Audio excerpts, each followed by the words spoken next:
Hey guys, welcome back to the channel. This is story about what if Naruto meets the Kyuubi and trains with him to be the best. Part 1. Before I start, please do support for more amazing content and comments for part 2. Do consider to subscribe my channel and share my video to your friends and check out the description as well. Let's start the video. Naruto knew it was going to be a bad day, worse than normal that is. It was October 10th, his 11th birthday. He knew he couldn't stop the imminent beating. He could only hope it wouldn't be too bad. Fortunately, it would be his last. Naruto saw the mob starting to form up not too far behind him, with the usual various weapons. Naruto was in the Shinobi Academy, but he still wouldn't fight against them. The number one rule they taught in the academy was to never harm a citizen of Konoha. Since he couldn't hurt them, he did the only thing he could do to try and hold off the pain. He ran. He ran as quickly as his malnourished legs could carry him, which unfortunately did not get him too far. Before too long he was hit in the back with a shuriken, and fell. Naruto groaned, "Great, there's Shinobi here too again?" Before he could even recover from the fall, or the sharp star of metal in his back, they were upon him, cuts and bruises from knives, broken bottles and various blunt weapons. Naruto did his best to hold in the cries of pain, but eventually his will lost out, and he cried out in pain, which only spurred on his attackers. After they finished cutting him apart, and breaking his limbs, they dragged him down an alley and tossed him up against the wall like some meek trash. Then a man walked out of the group. He was clearly a shinobi, and a chunin. Judging by his vest, he pulled out a kunai and walked up to Naruto, and jabbed it viciously into his shoulder, and twisted it. Naruto screamed out in pain, and the shinobi just smirked. "Yes, feel our pain, demon. The pain you caused all of us when you killed our family." The shinobi ripped the kunai from his shoulder and dragged it across his left cheek, slicing it very deeply. Blood seeped from the wound, down his face and neck. Naruto grit his teeth from the pain, and managed to not yell out. Then the shinobi lifted the blade up from his cheek, to his eyes. Naruto noticed where exactly the blade was headed and pleaded, "Please no. I've never done anything." The shinobi snarled, "You lying demon scum. You killed my wife. And now, I'm going to make you wish for death." He grabbed Naruto's head with one hand and jabbed the kunai into Naruto's left eye, and gouged it out. Naruto screamed in pain and tried to break free of his grip, but he just pulled back and smashed his head into the wall over and over, and Naruto stopped fighting him. He watched in horror with his one eye as the blade moved over, and turned his life into nothing but darkness and pain. He screamed out in pain, as blood poured from the now empty sockets of his eyes. The shinobi reared back one more time and smashed his head into the wall. Naruto whimpered in pain from the massive blow. He could literally feel his skull crack. The shinobi in question then took the kunai one last time, rammed it as hard as he could into Naruto's stomach. He then stood back up and kicked him in the ribs hard, breaking a few. Then the mob, satisfied with their torture session, left. Naruto heard the footsteps leave and thanked Kami the attack was over. He then slowly did his best to crawl out of the alley on his broken limbs, leaving a horrible trail of blood behind him. Sarutobi, the third Hokage, Kami of Shinobi, arrived at the scene of Naruto's attack and was horrified at the amount of blood, but was more shocked that Naruto wasn't there. He then noticed the trail of blood leading away from the scene. He felt horrible about the attack, as he always did, but usually Naruto passed out long before the attack finished. This time it seems he was conscious through and through. He followed the trail of blood, and found Naruto slowly crawling towards his apartment, leaving a trail of blood. He walked up towards Naruto to help him, and Naruto stiffened. Naruto looked about in front of him aimlessly, and called out, "Whoever is there, please just leave me alone." Sarutobi walked up behind him and placed a hand on Naruto's shoulder, and Naruto instantly flinched away, but didn't turn to look at him. "Please don't hurt me anymore." He felt horrible. "Naruto, it's me, Sarutobi. I'm so sorry this happened to you." Naruto whipped around at the voice, and his eyes instinctively opened to try and look around, revealing the empty sockets, which were still leaking blood. "Gigi? Is it really you?" Sarutobi saw his eyes, or lack of, and died a little inside. He knew Naruto's life was over from that point. Without eyes he couldn't continue as a shinobi, and without that, he couldn't protect himself from the villagers. "Oh God, Naruto, I'm sorry. I'm getting you help right now." Sarutobi scooped up the boy and instantly disappeared. He reappeared in the middle of the hospital's ER, and yelled, "This boy needs a damn good doctor, now!" A doctor came running over, one of the few who didn't hold anything against Naruto. He saw Naruto and wanted to cry at the condition the boy was in. He nodded to Sarutobi and he handed the broken boy to the doctor. He instantly took off with Naruto to get him help from the other doctors who didn't hold anything against him. That was about a week ago, and it was his first day back at the academy now. Sarutobi tried to convince him to drop out, but Naruto refused. He still had minor casts on his arms, since they were broken far worse than anything else. From trying to protect himself, he now had a jagged scar across his left cheek, and wore a black cloth headband tied over his empty eye sockets. He healed quickly thanks to his tenant, though he was unaware of it at this time. Naruto had adapted to being blind surprisingly quickly. He was able to walk around without a cane, but he would still trip over things sometimes, and he would occasionally screw up. He could function, but not nearly on a shinobi level. He managed to get to the academy before everyone else, even Irika, and he sat in his normal seat. After tripping over the first step, he placed his casted arms on the desk and put his head down, and drifted off to sleep. He found that he fell asleep very easily now, since his eyes were kind of always closed in a way. Naruto was awakened by Irika, via his name being yelled. Irika was just told that Naruto was going to be out for a while. He wasn't told why, or when he would be back. He noticed Naruto's casts, but didn't know anything else. Naruto was quickly awake after Irika yelled, and he responded without lifting his head, "Sorry Irika-sensei. I dazed off for a bit there." Irika was pissed at his disrespect. "Naruto, look at me when you talk to me." Naruto sighed. "Why? There's nothing for me to see anyway." Irika thought Naruto was insulting him, calling him nothing, and he grew angry. "Naruto, you will look at me right this second." Naruto sighed again and lifted his head up from his arms, and looked in Irika's direction. "Okay, I'm looking at you now." Irika, along with everyone, saw the fresh, jagged scar along Naruto's cheek, and then the cloth tied over his eyes like a blindfold. They were shocked by the jagged scars and confused by the blindfold. Who the hell wears a blindfold to class? It frustrated Irika. "So, your falling asleep was intentional then?" Naruto shook his head. "No, I just kind of drifted off while waiting for everyone to get here." Irika frowned. "Naruto, you're wearing a blindfold and telling me that it wasn't intentional? Take that thing off." Naruto frowned. "No, sorry, I want, and it's not a blindfold, or at least for me it's not." Kiba, who was sitting behind Naruto, leaned forward and spoke. "Guess I'll do it for you then." He then yanked on the cloth, untying and pulling it off in one motion. Naruto got up instantly and spun around to the general area where Kiba was, and glared at him. Really, it was just scarred, empty eyes staring at him. "Give it back to me now, Kiba." Kiba, along with everyone sitting next to him and behind him, were extremely freaked out and startled. Kiba gave the cloth back to him, suddenly regretting taking it, but he had to ask Naruto, "What the fuck happened to you? You've got casts on your arms, that scar on your face and your eyes, what happened?"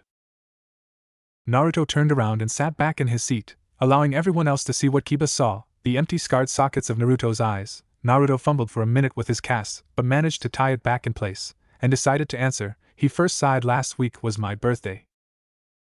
Everyone face vaulted. That was his explanation for all of this? "What the hell does that have to do with this?" Kiba asked.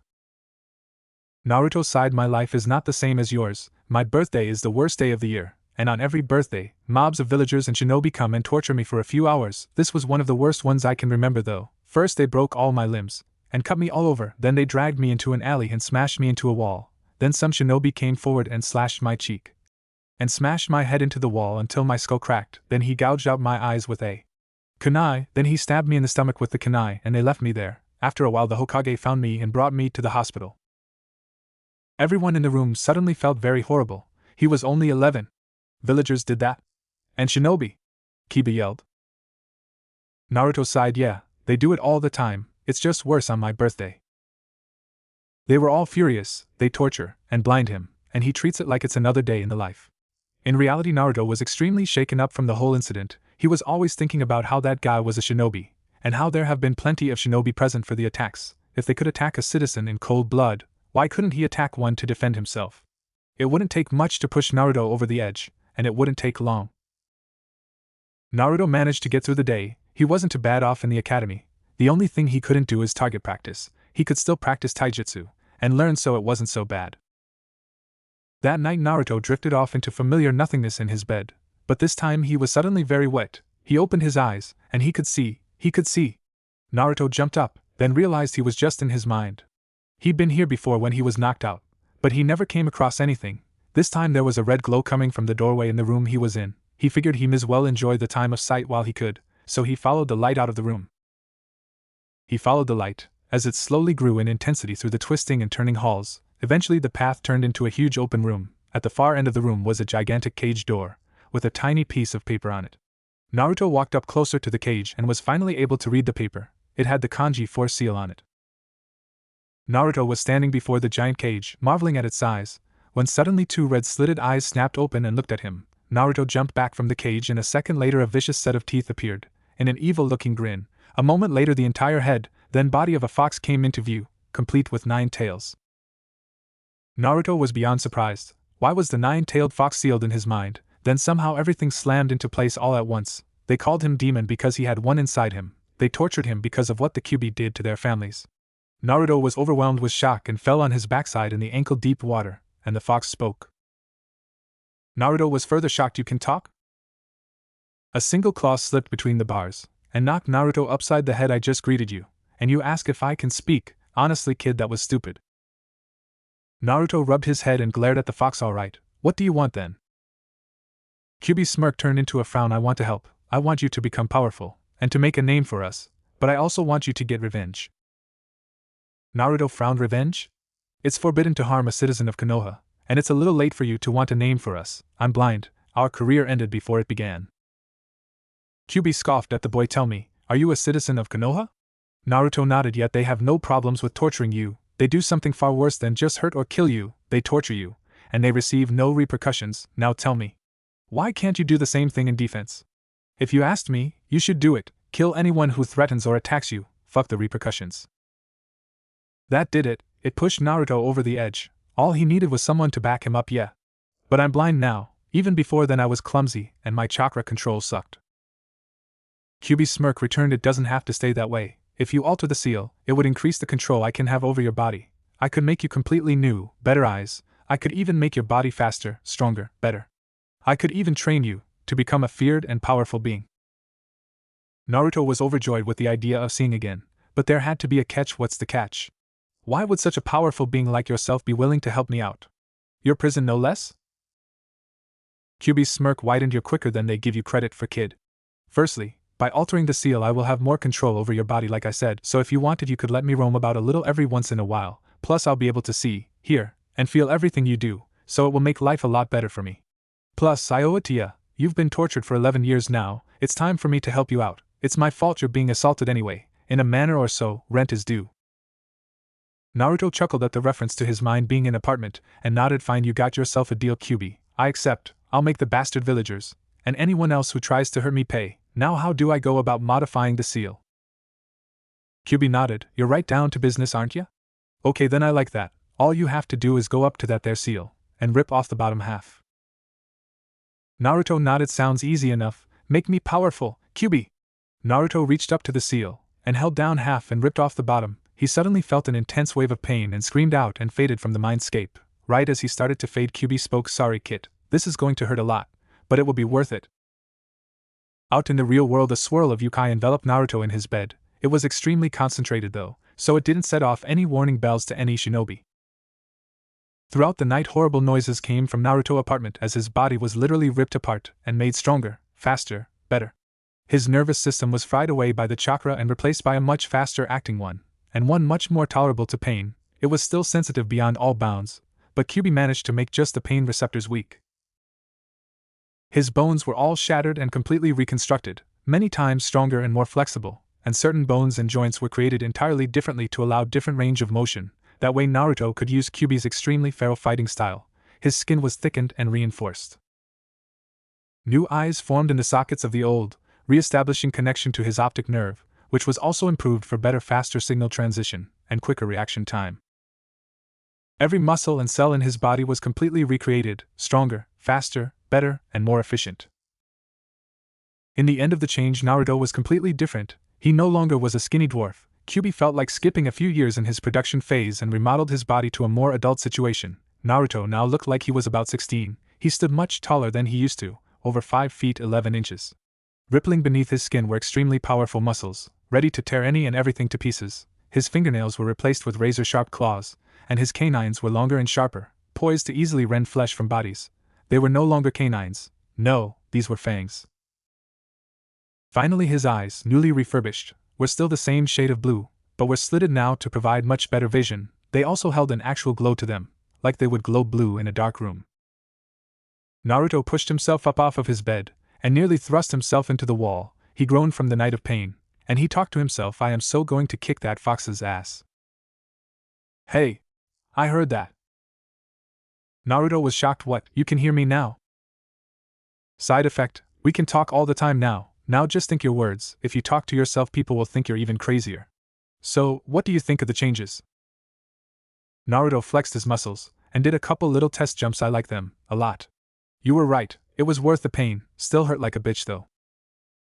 Sorry, didn't want to tell you about it beforehand in case you bitched out. Now hurry, you have much to do. By the way, how do you like your eyes? Much better, huh? Naruto looked around. He was just grateful to be able to see again. But now that he focused, yeah, they're great, Kyuubi, thanks. Wonder what they look like. Naruto walked over to the small mirror in his room and looked in. He was stunned. Dude, my eyes look badass. Wait, my scars, they're gone. Kyuubi smirked in his mind. I took the liberty of removing them while I was at it. No need for you to be ugly. And if you haven't noticed yet, you need new clothes. You're a whole lot bigger now, and more adult. Naruto looked in the mirror again, and took full notice of everything. He somehow managed to not notice his vantage point in the world increasing by some 14 inches. And he looked at his face. It really was more grown up. All of his baby fat was gone, and his jaw was chiseled overall. Hot damn, I'm a stud. That's great and all, Kit, but you need to get some new clothes. That orange jumpsuit is hideous, and you're going to be late to the academy as is. Naruto nodded, then frowned. But Kyuubi, there's no shops in the village that let me shop there, even when I offer to pay extra. Yes, but that was then. You're not taking their shit anymore, remember?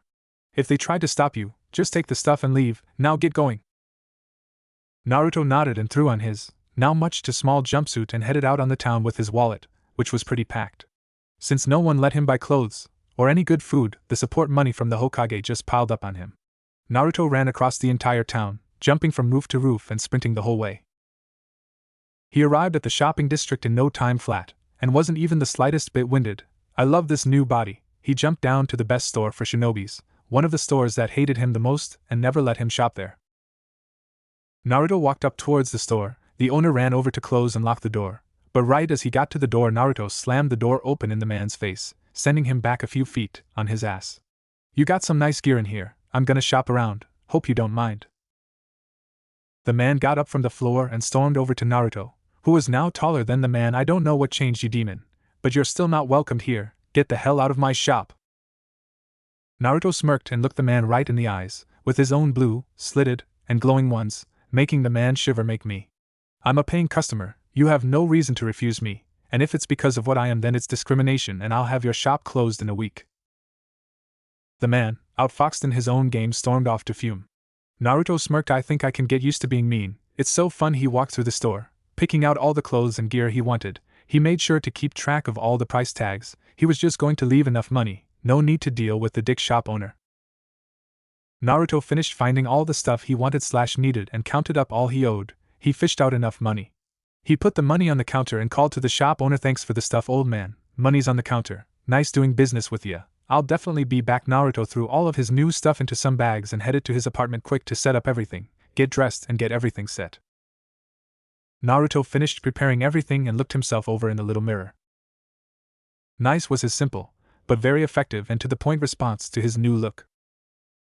He had on black steel-toed combat boots, blood red pants with a fat black stripe going up the side of the legs, a red t-shirt, with a black vest over it, filled to the brim with kunai, shuriken, scrolls, and even some first aid stuff, including a supply of soldier and blood pills. The final piece of his get-up was a long trench coat, similar to the fourth Hokage's, except it had black flames that reached up halfway, and was red. On the center of the back of the cloak was a single large kanji, in pure gold. It stood for death. Satisfied with his new look, Naruto set off for the academy. He knew it was gonna be a tough one to explain to everyone. Maybe he could do it though. He arrived in no time, as he arrived everywhere in a similar manner now. He also wasn't out of breath anymore. He walked up to his classroom door and knocked. Iruka yelled to come in, so he did. He slid the door open and walked into the classroom. He gave the incredibly stunned Iruka and class a little wave. Sorry about being late. Had a whole lot of things going on yesterday and this morning. Every girl in the class found they had spontaneously come to the conclusion of Sasuke, who, they were now all locked onto the hunk of a Naruto, with a tragic past no less, yet he was doomed for a fan club in no time. Iruka finally managed to get out what everyone had to ask. Naruto, what happened to you? Your eyes, the scars, the casts, and you're a whole lot older. Naruto walked over to Iruka and put an arm over his shoulder, something he couldn't do before. Iruka, can I talk to you for a second? He half dragged Iruka out of the room, and closed the door behind them. All I can tell you is I had a talk with Kyuubi. He felt bad and wanted to fix my eyes, and my arms, and even make my body better for me, I happily agreed. After all, who gets offered a second chance to see? Iruka's jaw was sitting lonely on the floor. He was stunned almost to a comatose state. Naruto knows of the demon. He talked to it, and made a deal with it. Naruto, do you know what you've done? What did he want in return? Naruto smirked. Slight lying time, that's the best part. Nothing. He just felt bad for the life he's caused me. He didn't want anything in return, just to help me.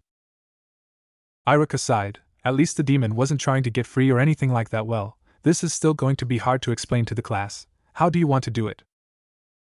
Naruto shrugged. Then the easiest way of all to do it dawned on him. I've got a great idea. Let's go. Naruto and Iruka walked back into the classroom, and Naruto stood before them. While they were outside, everyone recovered from their shock and was now 100% curious. Naruto, what the hell happened to you? Weren't you blind, with 2 broken arms, scars all over, and a lot shorter yesterday? Kiba yelled. Naruto nodded. I certainly was Kiba, and I'm going to tell you all what happened. But first, who can tell me the story about the Kyuubi? Iruka's eyes widened. Oh shit, Sakura raised her hand. If you would, Sakura. Sakura smiled. She had the new hot Naruto's attention 11 years ago, almost to the day the Kyuubi attacked the village. It killed countless shinobi before the Yondaime Hokage sacrificed his life to kill the Kyuubi. Naruto nodded. Very good, Sakura. Sakura smiled. But you're wrong. Everyone paled. No, she isn't, Naruto Ino said. Naruto smirked. Well, if you asked anyone under the age of 16, she would be right. If you asked anyone older than that, she's wrong. Everyone was now confused. Nani? Sakura asked. Naruto sighed. The true story is that, yes, 11 years ago the Kyuubi came and attacked, and the Yondaime came and sacrificed his life to defeat the Kyuubi. But he did not kill it. It couldn't be killed. Instead, he sacrificed himself to seal the Kyuubi into a human. Ino stood up. How the hell do you know that then? You're only 11 yourself, Naruto. Naruto smirked. Ino, tell me. What date did the Kyuubi attack? October 10th, Dashi responded. Naruto nodded. Yes. Do you know my birthday? Ino shook her head. Nope. Naruto sighed. My birthday is October 10th. The reason I know about all of this and none of you do, is because I am the person that the Kyuubi was sealed into. Everyone's jaws hit the floor simultaneously. Then Kiba asked, how does that have to do with your new everything? Naruto smiled. I myself just learned of the Kyuubi last night. I never knew why the villagers and shinobi tortured me. It was because they assumed I was the Kyuubi reincarnated, and they wanted me to pay for the damage Kyuubi did to their friends and family. I met Kyuubi last night in my sleep. He told me that he felt bad for the way I've lived, and how it was all his fault, how I've lived a life worse than the souls in hell are treated, so he offered to change me. Fix my eyes, arms, remove my scars, and make me stronger, faster, better. He even offered to train me everything he knows. Now you all know my secret. You can deal with it however you like. You can hate me like everyone else in the world. It's only 30 more kids, I don't care. Or you can surpass your ignorant parents and villagers, and accept me as me, a human, not some demon. Kiba, being the class spokesman that he was, spoke. So let me get this straight. You've got the most powerful demon to exist sealed inside of you, then it felt bad for you, so it makes so stronger, faster, better, older, and then offers to train you? Naruto shrugged. Pretty much, yeah. Kiba frowned. You lucky son of a bitch. Naruto frowned. Come live the life I have, Kiba, and tell me if I'm lucky after that. Having your eyes gouged out is not something you want to experience, I guarantee it. Everyone cringed at the thought, and Naruto broke them from their thoughts. So, what's the decision? Hate me or be fine with me? Shikamaru sighed. This is troublesome. The only thing I see dangerous about you is getting on your bad side, and hating you is a straight shot to getting there, so I think I'll be fine. Since Shikamaru broke the ice, everyone else followed suit, even Sasuke. Naruto grinned. Well, thanks. I honestly did not expect many, if any of you, to be okay with it. Ino smirked. So, since we're all fine with you, what are you doing after school? Want to do something? Naruto shook his head. Sorry, but I've got training to do, and a lot of it, and he had managed to shoot down the first member of his new fan club. Iruka, who was standing behind Naruto, cleared his throat. If you're finished, would you like to take your seat, Naruto? Naruto rubbed the back of his head sheepishly and nodded, and went up to his seat. The day couldn't have passed slower. Naruto practically bolted from the room when the bell went off. He'd been talking to Kyuubi a bit, and they were gonna go to a training field after school. Naruto sprinted across the buildings once again, enjoying the rush of the air through his hair. He arrived at a secluded training ground before long. Naruto stopped in the center of the open field and Kyuubi spoke. Don't get your hopes up yet, kid. You've got a new body to learn. Before we start anything, we're gonna do some taijutsu and physical exercise for a few days, to break you in. Now do as I say. Naruto sighed. Somehow he expected to be let down the first day, and he was only let down with what they were doing. He ended up busting his ass until sundown, then Kyuubi called it a day. Naruto elected to walk home, even though he could see perfectly fine in the dusk, or even pitch black with his new eyes. While he was walking, a group of 7 men started to follow him. Naruto stopped and turned around, smiling all too evilly. Something wrong? The lead man scoffed at him. Do not speak to us in such a way, demon. It seems you somehow got some new eyes. We'll be happy to rip those from your head, and keep doing it every time you manage to get new ones through your demonic ways. All 7 of them pulled out various knives. The leader had a katana. Naruto smirked. Do you fools even know how to wield a blade? Why not give me a demonstration? They needed no further asking. The man to the left of the leader whipped out a large hunting knife and lunged at Naruto. Naruto easily dodged the wild swipe and grabbed the man's arm, and snapped it arm like it was nothing, causing the man to scream out and drop the knife, right into Naruto's waiting hand. It's unfortunate I've come to the decision of protecting myself. Naruto spun the man around by his arm, breaking his wrist and shoulder in the process, and then silencing the man's screams by ripping the blade across his throat in a violent spray of blood and stabbing him in the heart. The would-be leader screamed in anger and ordered them all to attack, a stupid idea for a bunch of knife-wielding idiots. Naruto quickly tore through them, killing each and every one of them in a fantastic shower of blood, with their own weapons. Naruto stepped over their bodies and stalked towards the leader, who had his sword up in front of him. It's a shame you people tried to do this to me. From now on it will end in your deaths.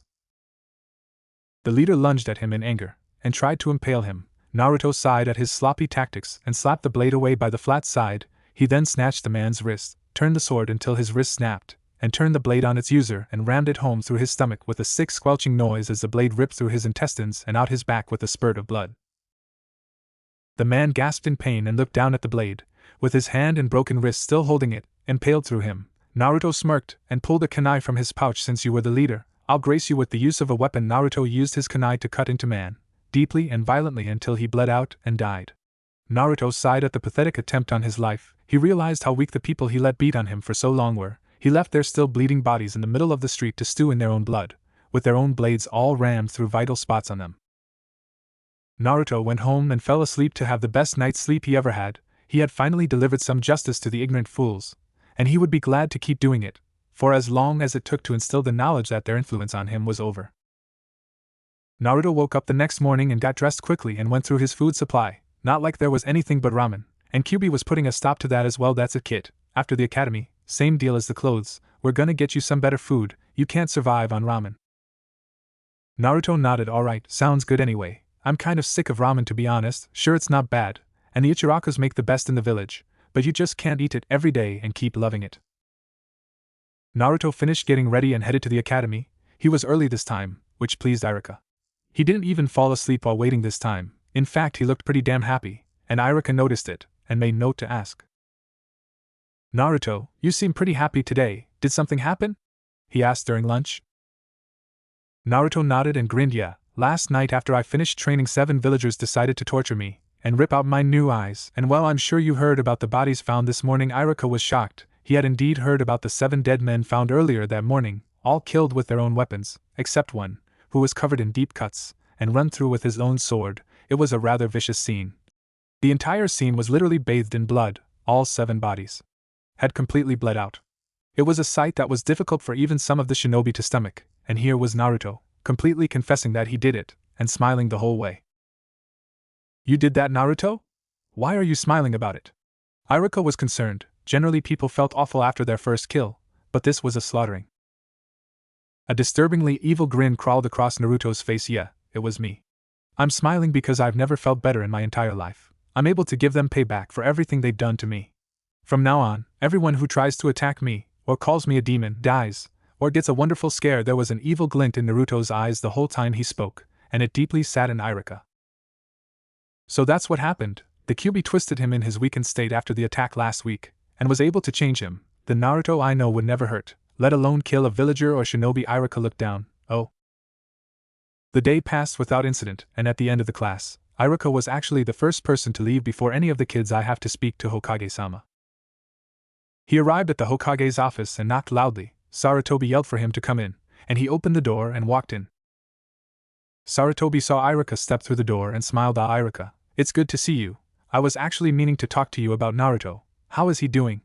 Then he noticed the slightly frightened and sad look Irika was currently sporting and grew serious. Irika? Is something wrong? Irika nodded. It's about those bodies that were found this morning, Hokage-sama.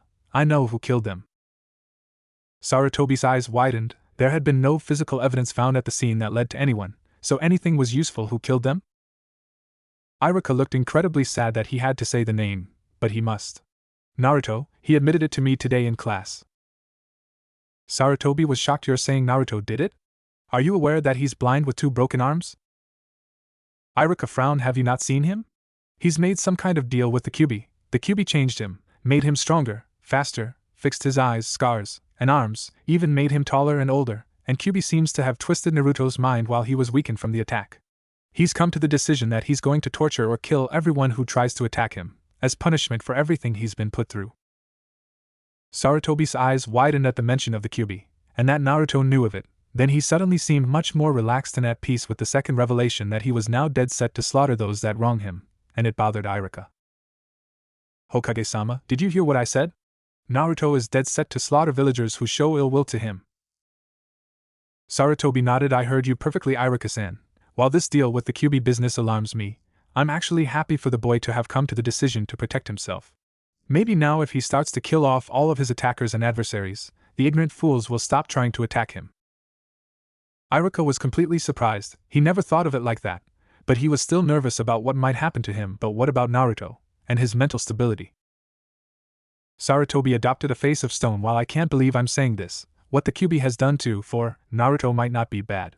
He made him able to fight back, and he convinced him to be willing to do so. He even gave him his life back. I'm willing to sit and see where this goes. If it turns bad, we'll intervene. Irika was not happy with the final decision, but he couldn't go against the Hokage's wishes, so he nodded. Very well, Hokage-sama. I'll keep an eye on him. Irika then got up and left the office, clicking the door shut behind him. The week passed by quickly, and there were 2 more attacks on Naruto, which turned into slaughters. The second time was similar to the first, with a group of people advancing on him, only to die gruesomely by their own blades. The third time was with a single drunken villager, but Naruto made no difference. This time he strung the man up to a light post with shinobi wire around his neck. The sharp wire cut straight through the flesh and the man hung from his spine. Today was the day Naruto had been looking forward to. He was done getting used to his body. The real training commenced. He was at the training field waiting for Kyuubi to begin, and he did. Alright kid, today's the first day of real training. I want you to become more powerful than thought possible, and I want you to do it quickly. So from now on, you'll only be going to the academy 3 days a week. The first thing I'm going to teach you is going to allow you to become stronger than you could believe, and faster too. I'm going to teach you the Kage Bunshin no Jutsu. Naruto smirked. How's it going to help me train quicker? Kyuubi smiled in his mind. The Kage Bunshin is different than other clones. It creates solid clones of the user. With their own chakra, they can cast jutsus and fight. But the best part is any knowledge the clones gain is passed on to the original when they disperse. The reason this is truly amazing for you is because with mine and your chakra, you can train with thousands of clones at once. And I've devised a way to split my consciousness up infinitely, so I can teach all of the Kage Bunshin different things at the same time. Naruto's eyes widened. With training like that, he could literally gain thousands of years' worth of training. He could easily become more powerful than ever thought possible, and in no time. What are we waiting for, Kyuubi? Let's get started. Indeed, it's a simple jutsu, only one hand sign. It's all about massive chakra reserves, so just reach down in yourself, use both my and your chakras, and create as many clones as you can possibly create. Then we train until sundown, and we train like this for the rest of the year. Naruto nodded and formed the hand seal, and drew up all of the chakra he could, and yelled Kage Bunshin no Jutsu. The enter field erupted in smoke, and was covered on every inch with clones. When the smoke cleared, Naruto looked about and was amazed. There had to be at least 3,500 clones. Kyuubi again smirked in Naruto's mind. Great. With a little more chakra control, you could control the number of clones much more, and create even more. Now what I want you to do is concentrate on only creating 50 clones, but pump as much chakra into those 50 as possible. Naruto cocked his head to the side slightly. Why would I want to do that?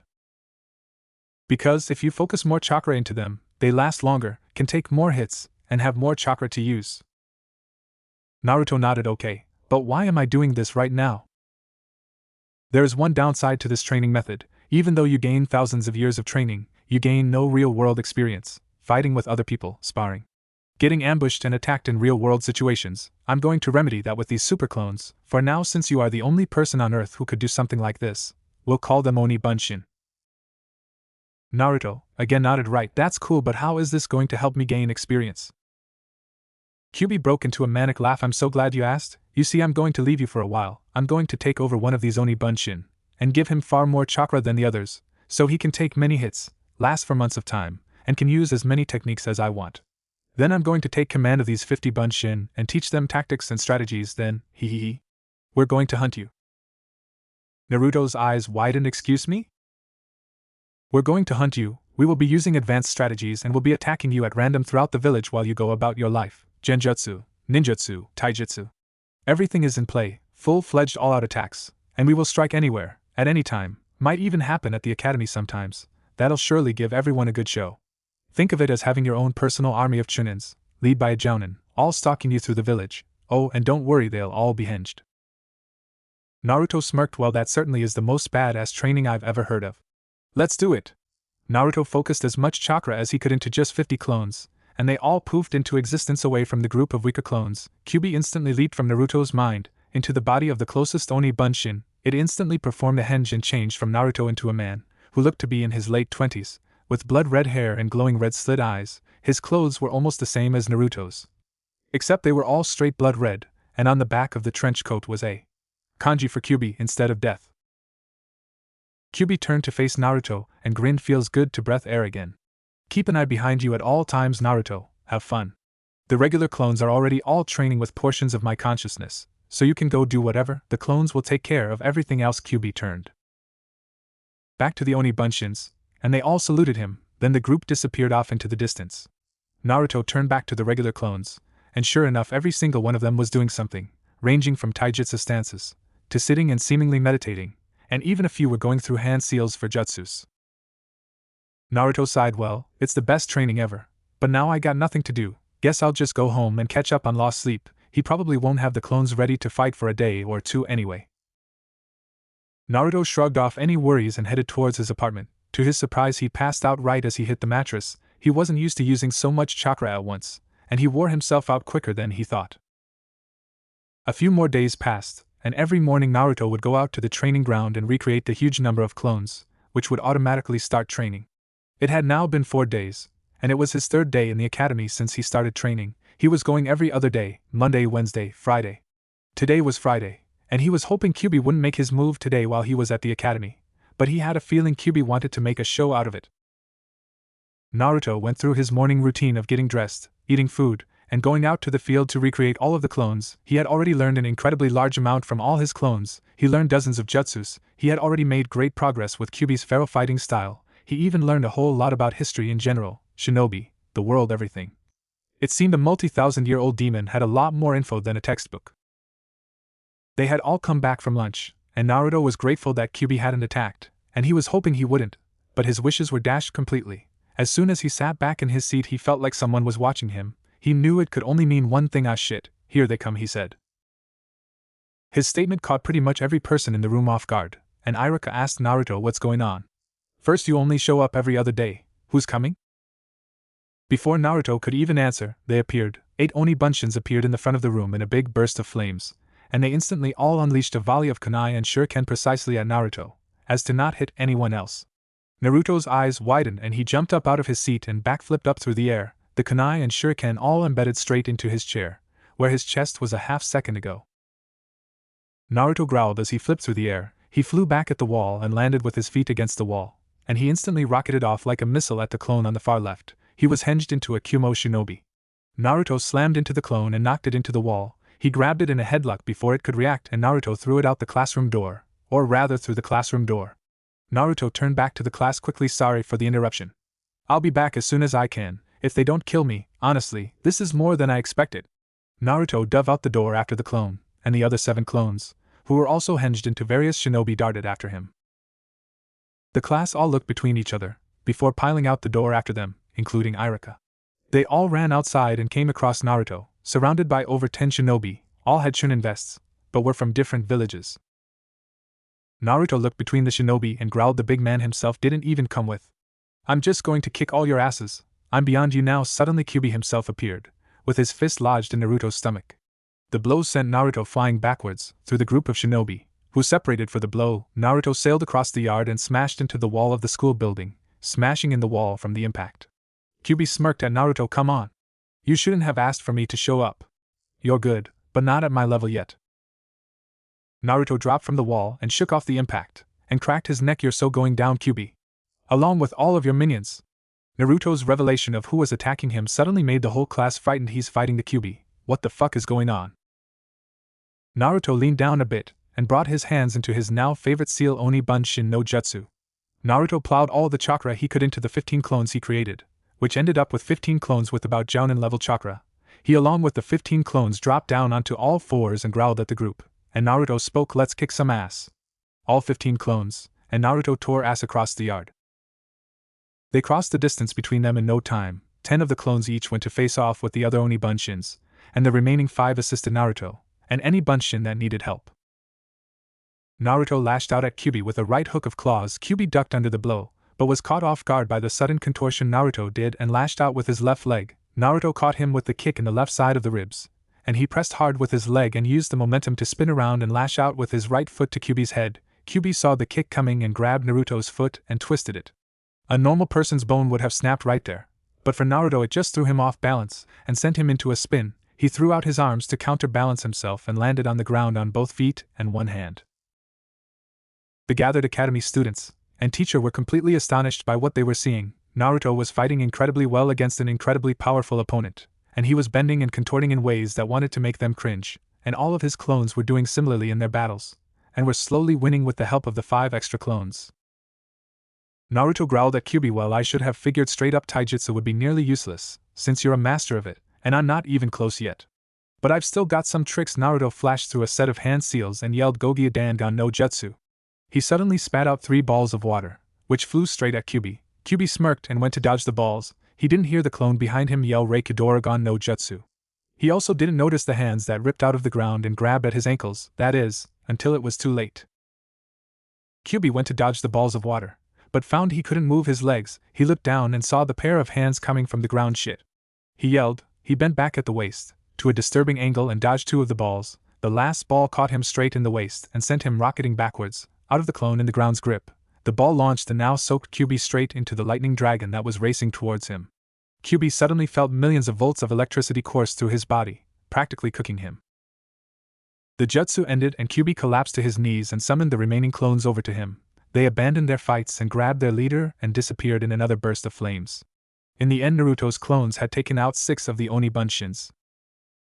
Naruto sighed and collapsed to his knees. Goddamn, that was tougher than I could have imagined, and we only got 6, but at least I know what those 6 knew now, their strategies, tactics and skills and jutsus Kyuubi taught them.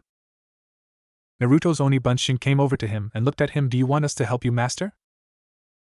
Naruto shook his head. No, I'll be alright, I just need a few minutes. Once I'm back in my seat I'll be alright. The clones nodded and all burst into smoke. Naruto slowly lifted himself to his feet and turned to go back into the class, when he saw everyone standing there, slack-jawed looking at him, and Irika spoke. Naruto, what the hell is going on? What the hell was all of that about? And Kyuubi? Naruto sighed. Sorry about that. That's Kyuubi's idea of training. Give me experience by hunting me with a pack of super clones, ambushing me and trying to kill me at any notice. Got 6 of them now though, only 44 to go, counting Kyuubi. Irika was stunned. Wait, let me get this straight. As a training exercise he hunts you down, anywhere you are, at any time, with a squad of 50 super clones? What exactly is a super clone? Naruto smirked. Yeah, you got it. A super clone, we actually call them Oni Bunshin. They are pretty much the ultimate Kage Bunshin. They're a Kage Bunshin with an extremely large reservoir of chakra, allowing them to stay active for long periods of time, take many hits before dispelling, and they can cast a lot of jutsus because of their chakra. Irika was shocked. Naruto knew a forbidden jutsu? Then again, with a teacher like the Kyuubi, what wouldn't he learn? So just how strong are these Oni Bunshin, and how much chakra do they have? Naruto shrugged. They differ depending on how much chakra I give them, but if you go just by their chakra levels, then they range from Genin to almost Kage. If I focused all the chakra into a single clone, it could be above Kage. Irika was flabbergasted, along with all the would-be Genins. Naruto, how long have you been training now? Naruto grinned. Well, I just started my real training 4 days ago. Irika frowned. How much actual time, like in hours, do you think you've spent training? Naruto frowned. Give me a minute. Naruto started whipping through calculations in his head, but got stuck. Sakura, what's 3500 times 12? Sakura thought for a second, then answered him. I'm pretty sure it's 42,000. Naruto nodded. Okay, what's that times 4? Sakura thought for another moment. 168,000. Naruto nodded. Okay, thanks. I've trained for approximately 168,000 hours then. Iruka's jaw dropped, then he too whipped through a whole bunch of calculations. Naruto. That's 19 years of training. I think you screwed up your math. Naruto mentally went over his numbers aloud. 3,500 clones, for 12 hours a day, over 4 days, 168,000, divided by 24 hours in a day, 7,000, divided by 365 days in a year, 19 years. Nope, I was right, it is 19 years though. Iruka's jaw dropped as Naruto went over his calculations. He's training with shadow clones. And that many? He really did accomplish 19 years of training in 4 days by Kami. He's probably already far stronger than me. Naruto, that is truly amazing. Now let's get back to class before we waste the whole day out here. Everyone shrugged, though they were amazed at Naruto's training. Then they all went back inside to finish up the day without incident.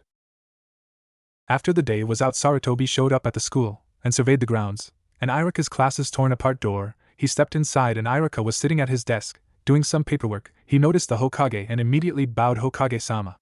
It's good to see you, but I must talk with you. Sarutobi nodded. In a moment though, I have a question to ask. It was reported that there were multiple repeated, very high chakra spikes here. Did something happen? Iruka sighed. This is what I wanted to talk about, sort of. Yeah, Naruto was ambushed by 11 shinobi, 10 chunins and a jounin. Sarutobi's eyes widened to beyond dinner plates.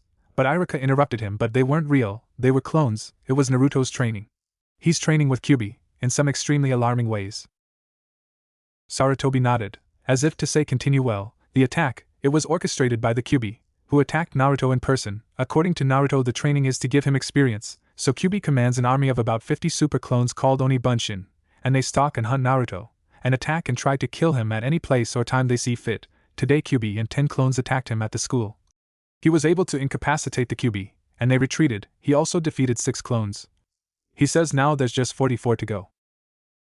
Sarutobi smirked. That is an extremely harsh, an extremely useful training exercise indeed. It gives Naruto real-world experience in dealing with ambushes, being tracked, hiding, and combat, without putting him in any true harm, since Kyuubi would stop if the fight went out of hand. Is there something else? Iruka nodded. Well, yes, his other training, he's training using shadow clones to increase the speed at which he learns. Sarutobi grinned. That's ingenious, to use the knowledge-gaining aspect in such a way. I wonder how fast he's learning? Iruka sighed. Too fast. Sarutobi gave him a confused look. Nanny? How could he train too much? Iruka's sigh deepened. He told me how much he's been training. He's been training for 4 days now, and has accomplished over 19 years of solid training, not like 19 years worth of whole days, including sleep time, 19 years of complete non-stop training. Sarutobi gasped. That was an incredibly large amount of time. Then he sighed, and Iruka gave him a questioning look. What's wrong? Sarutobi looked downcast. If he continues at this rate for the rest of the year, he could potentially become the most powerful person alive. Before he even turns 12, he's definitely going to refuse being a genin if I know him like I think I do. There's nothing I can do about it though. He's not going to stop no matter what I say. All we can really do is leave him to his training, I guess. Iruka sighed. Why couldn't that attack never happen? He would still be his happy-go-lucky self then. Sarutobi shook his head. Regardless of what he looked like, Naruto was never really happy. It was just an emotional mask to protect himself. He's probably happier now than ever, being able to protect himself and get stronger. I just hope he turns out alright. Meanwhile, after school, more or less all of the girls decided to follow Naruto. When he left, he took off at a full sprint towards his training field, and the girls were only able to find him by tracking him with Hinata's Byakugan. They watched from a good distance as he checked up on his army of clones, then did a bit of physical training for a while, then headed home. They followed him, of course. As Naruto was walking towards his house, 3 chunins appeared before him, one of which was Mizuki himself. Naruto smirked. What do you 3 want? Mizuki spat at him. We know you're the one who's been killing all of the villagers that have been turning up demon. We're here to kill you. We'll be heroes when we carry your head around on a pike. A sadistic smirk crawled across Naruto's face. That's right, I killed them. I killed every single one of those ignorant fools.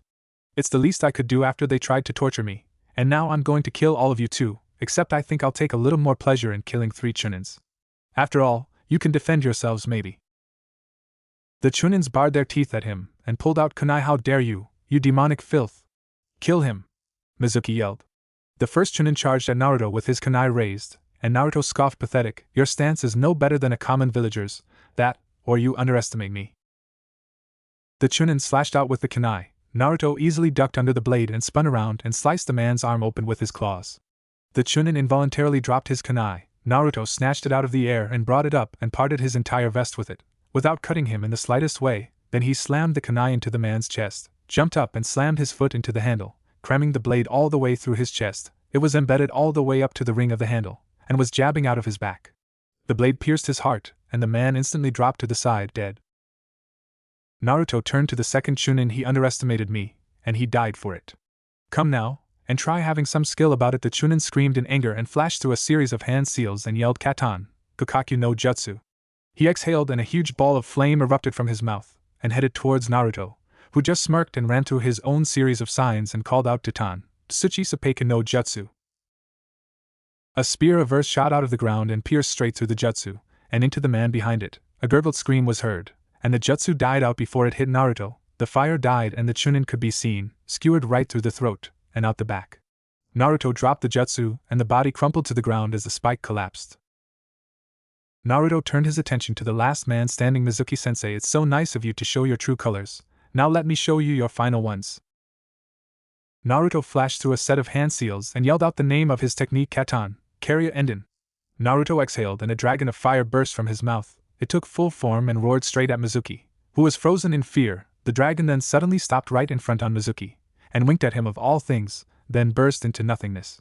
Before he could even react, Naruto flew through the cloud of smoke left by the dragon with 2 kunai in hand, and he slammed both kunai into the eye sockets of Mizuki, piercing straight into his brain. Mizuki didn't even have time to scream. When all was said and done, Naruto reached down and ripped the name plate off of Mizuki's vest. He then walked over to the corpses of the other 2 shinobi, and ripped off the name plates from their vests as well. He placed the 3 plates in his vest pouch, intent on attaching them to his vest later. He would take the nameplates of every shinobi he killed, and he would make ones for the shinobi with no plates. He then turned to the bush where he knew the girls were all hiding in, watching him. He sighed, you know, stalking doesn't work on me. I've known about you all since you showed up at my training field. The girls all shuffled out of the bush. Naruto was surprised with the number of them. Almost every girl was there.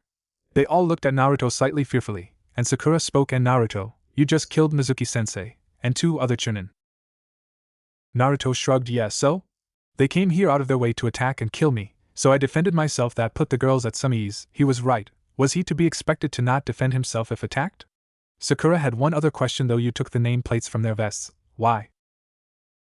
Naruto smiled. I'm going to take the name plate of every shinobi I kill, and attach it to my own vest to honor them, even if they don't deserve to be honored, like these 3. And I'll make a plate for those who don't have one, and if I don't know their name, I'll have a special plate for all of them too. The girls were shocked that he was being so honorable about it, even to 3 guys who wanted to kill him, and parade his head around on a pike. Naturally, it gave them all fluffy feelings. Naruto then flipped the table over on them all. Now may I ask why every girl in the class saw fit to stalk me all day? They all suddenly took on sheepish looks and poses, no one wanting to admit they liked him, and Ino, being the smooth talker of the bunch, saved them. Well, you're such a mystery, we wanted to see the kind of things you did. Naruto sighed. You could have just, asked, not like I can hide 3,500 blondes from the village forever anyway, someone would have found out sooner or later. The girls nodded in agreement. He was right, someone was bound to see them sooner or later, and better sooner rather than later. Naruto turned his back on the girls. Well, I know I've had a fun-filled day, girls, but it's the weekend now, and I plan to make good use of my time, so I'll see you all on Monday, and not to be rude, but I'd appreciate not seeing you stalking me until then. Naruto then walked away from them, continuing on to his apartment.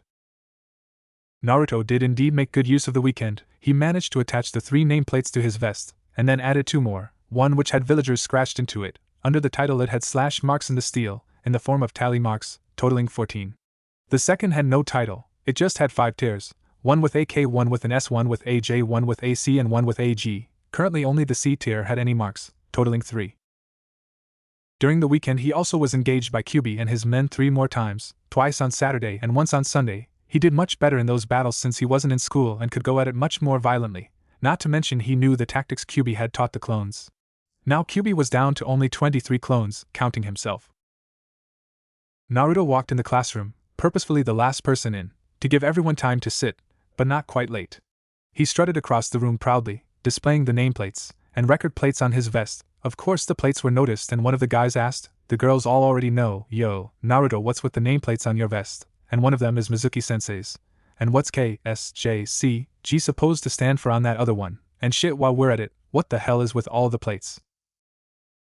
Naruto grinned and gestured to the nameplates. "These are the nameplates of shinobi I've killed. I add them to my vest to honor them, whether they deserve it or not. Mizuki, for example, is a traitorous piece of shit, but I will still honor his name as a shinobi." Whispers ripped through the male population of the class. "You killed Mizuki-sensei?" was finally asked. Naruto nodded. Yup. He and 2 other Chunin decided to kill the demon on Friday night after I finished training. Too bad for them, they all sucked. Anyway, back to my plates. The letters KSJCG. They all stand for shinobi ranks, and it's to keep track of how many I've killed. No Genin, 3 Chunin, no Jounin, no S-rank criminals, no Kaiges. And finally this plate over here," he said while gesturing to the villagers' plate, "is to keep track of how many villagers I've killed after they tried to attack me, 14 so far." They were shocked. He'd killed 17 people already? And to keep track in such detail was pretty scary. Naruto noticed the freaked looks and nodded to himself. "Right, I can see I'm giving off a creep vibe. I'll sit down now." It had to be asked though, and it was, why keep track? Isn't just killing them bad enough? Why keep track of every person? Naruto sighed. "I can't expect you all to understand me. We're 11, how many of you have wanted to kill someone before?" Naruto wasn't surprised when no one, except Sasuke, raised his hand. Naruto quirked an eyebrow. "Sasuke, you want to kill someone? Who? And since what age?" Sasuke narrowed his eyes at the blonde. "My brother, since I was 8. When he slaughtered my family, the fangirls swooped in to help the hurt Uchiha, who brushed them away." Naruto merely nodded. "Well, at least you have a well-founded reason to want to kill people." Naruto took a deep breath and sighed. "I've been wanting to kill people since I was 4. Pretty much every person in the room gasped, and the needed question was once again asked. Why would you want to kill someone at such a young age?" Naruto sighed again, and a single tear fell from his glowing eyes. "The first time I was attacked, it wasn't just me who was attacked, it was the first and only person to ever show concern for me. Her name was Yumi. She treated me like a little brother, always helping me when villagers refused me things or yelled at me. They tortured and killed her right before my eyes. They burned her to death for being my demon whore. Then they went on to torture me, then leave me tied to a post to look at her burned body as I slowly bled to death. I've wanted to kill the people that did that to her since that day, but I've forgotten who they were since then. If I ever manage to remember them, I will do all what they did to an innocent girl, 10 times over and more." By the end of his speech, Naruto had clenched his fists so hard blood was leaking from his hands onto the floor, and he was radiating so much chakra and killing intent. He probably would have killed anything within 5 feet of him. He noticed what he was doing and instantly stopped. "Sorry, I got absorbed in the memories." He quickly dropped into his seat, and couldn't focus the tiniest bit. Horrid memories continued to play through his mind, torturing him over and over again. Eventually he couldn't take it anymore, and in an act that startled everyone, he whipped his head up from his arms and screamed out, "Stop it, damn it!" and smashed his head into the wall next to his desk and collapsed on his desk, into blissful dreamless unconsciousness. Naruto woke up from his unconsciousness a few hours later, still in the academy. Though everyone was gone, he looked up and saw Iruka sitting at his desk, writing away on some paper. Naruto groaned and sat up, instantly catching Iruka's attention. "Naruto, are you okay? You scared us all pretty good back there. You smashed your head into the wall then collapsed, and you never woke up. That was over 6 hours ago. What happened?" Naruto sighed and held his head. "The memories, they wouldn't stop coming. I had to make them stop."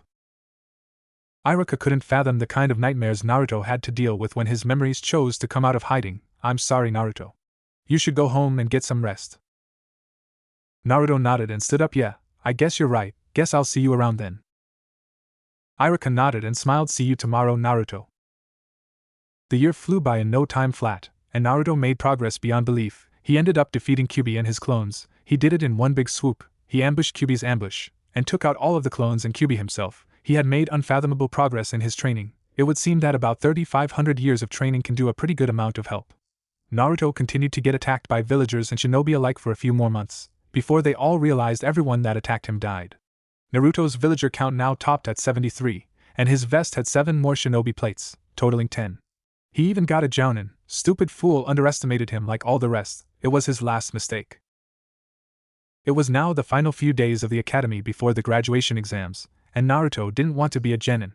Sure, he liked the kids in the academy, they accepted him, but Naruto worked best alone, or with 15 of himself. So here he was, standing before the Hokage's office door. He knocked, and Sarutobi called for him to come in, so he did. Naruto walked into Sarutobi's office and walked right up to his desk and sat down in the chair before it. Sarutobi looked right into his eyes. He had a pretty good idea of what Naruto wanted. There was only one reason to visit him just before the graduation exams. "Gigi, I don't want to be a genin. What would it take for you to make me a jounin?"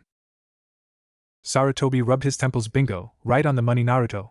I know the training you've been doing, I know you're incredibly strong, but I can't just make you a jounin without even graduating from the academy. You have no mission experience, and how would I explain making an academy student a jounin? Plus, you have no experience working with anyone except your clones. All of Konoha is based upon teamwork."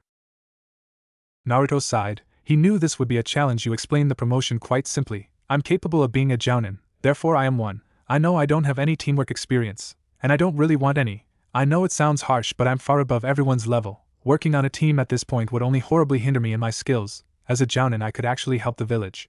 Take out dangerous targets, you know, shinobi stuff, not weeding gardens, and all the other glorious D ranks."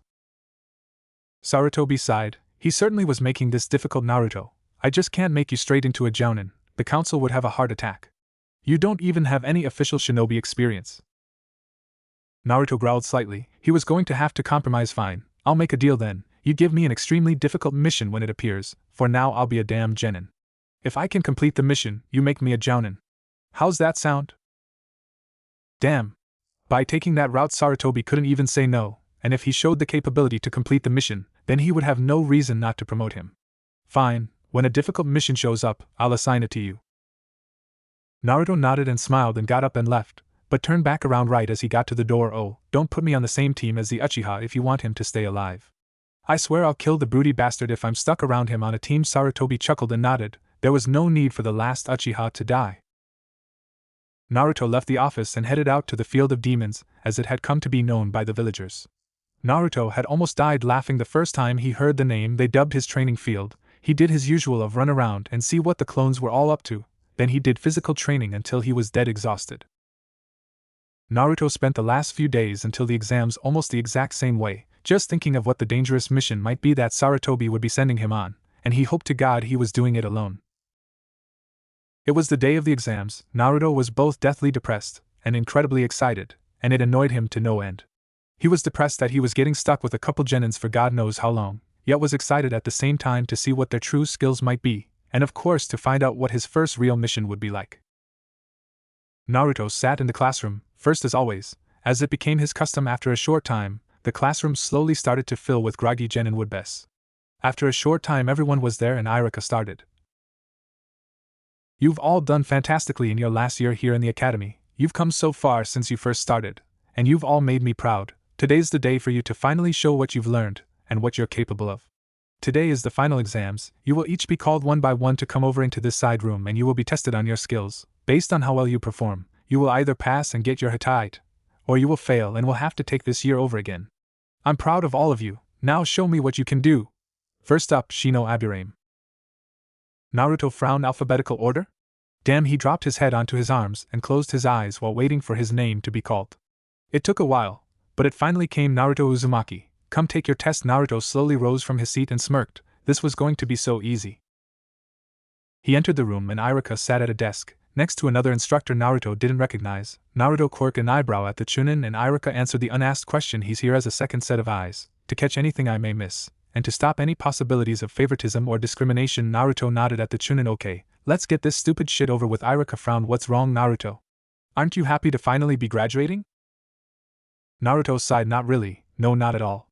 The Hokage refused my request to skip Genin and Chunin. He won't promote me to Jounin until an extremely dangerous mission comes up. He'll send me on it. If I can complete it, then he'll promote me." Irika's eyes widened. "Isn't that good then? That means you could be a Jounin in no time." Naruto shook his head. "Not really. I don't need, or want to be on a team with a couple of genin. I don't like working with others, especially those incredibly weaker than me. They'll be a liability, not a lifeline." Irika sighed. He knew of Naruto's skills, and he knew he was completely right. He also knew it had to be done. "Well, we can't change anything about it, so let's begin. First, would you please kawari me into something in this room?" Naruto sighed and disappeared, to be replaced with the second Chunin. He then switched back. Both Chunins were flabbergasted. It took a great deal of time to replace yourself with another person, and he even did it without hand signs, or saying the name. That was incredibly good, Naruto, though I expected no less from you. Would you please henge into someone now, anyone from the village? Naruto thought for a second and was covered with a plume of smoke. It cleared to show a barely different Naruto, yet he was someone entirely else. His eyes were back to their normal look, his whisker marks were gone, his teeth back to normal, and his hair was longer. His outfit changed to that of the fourth Hokage's. Irika and the other Chunin were again surprised by the lack of hand signs, or jutsu name, but were much more surprised in the almost identical looks of Naruto and the fourth Hokage. Naruto, did you know you look almost exactly like the fourth did? Irika asked. Naruto, as the fourth nodded, yeah, it's why I chose him, would be the easiest. Irika sighed. Okay, last but not least, could you please make 2 to 5 bunshins of yourself? Naruto smirked. He was actually proud of this feat. 10 Kage bunshins appeared around him, all with weapons drawn in combat stances. All 10 clones then disappeared in smoke, and Irika and the other Chunin gaped like fish. You're able to use the Kage bunshin without hand signs, or saying the name? Naruto smirked. Yeah, worked on it long enough and I was able to learn a lot of jutsus to the point of not needing either hand signs or verbal announcements. Incredibly useful for stealth applications, since there's no noise, except from anything the jutsu might create, and no chakra spike from molding the chakra, except from the jutsu going off. Irika and the other Chunin collected themselves and nodded. Very well, Naruto, I expected no less. Congratulations, you are now a genin of Konoha. Here is your Hittite. Naruto took the headband and left the room. He walked across the classroom and sat at his desk, and took the Hittite and held it in his hands before him. He looked at his reflection on the polished steel, and was suddenly plagued with renewed thoughts of his past and future. I'm an official shinobi now. Should I stop attacking villagers and shinobi if they attack me now? I could technically get removed from duty, or even executed. I bet the council would jump at a chance to kill me. And my genin team, what if it takes longer than I thought to get my real mission, and I get attached? Kyuubi sighed in his mind. You're putting too much thought into it. They have been able to attack, and try to murder you in cold blood. You should continue to defend yourself whenever you need to. So what if you get attached to the genin?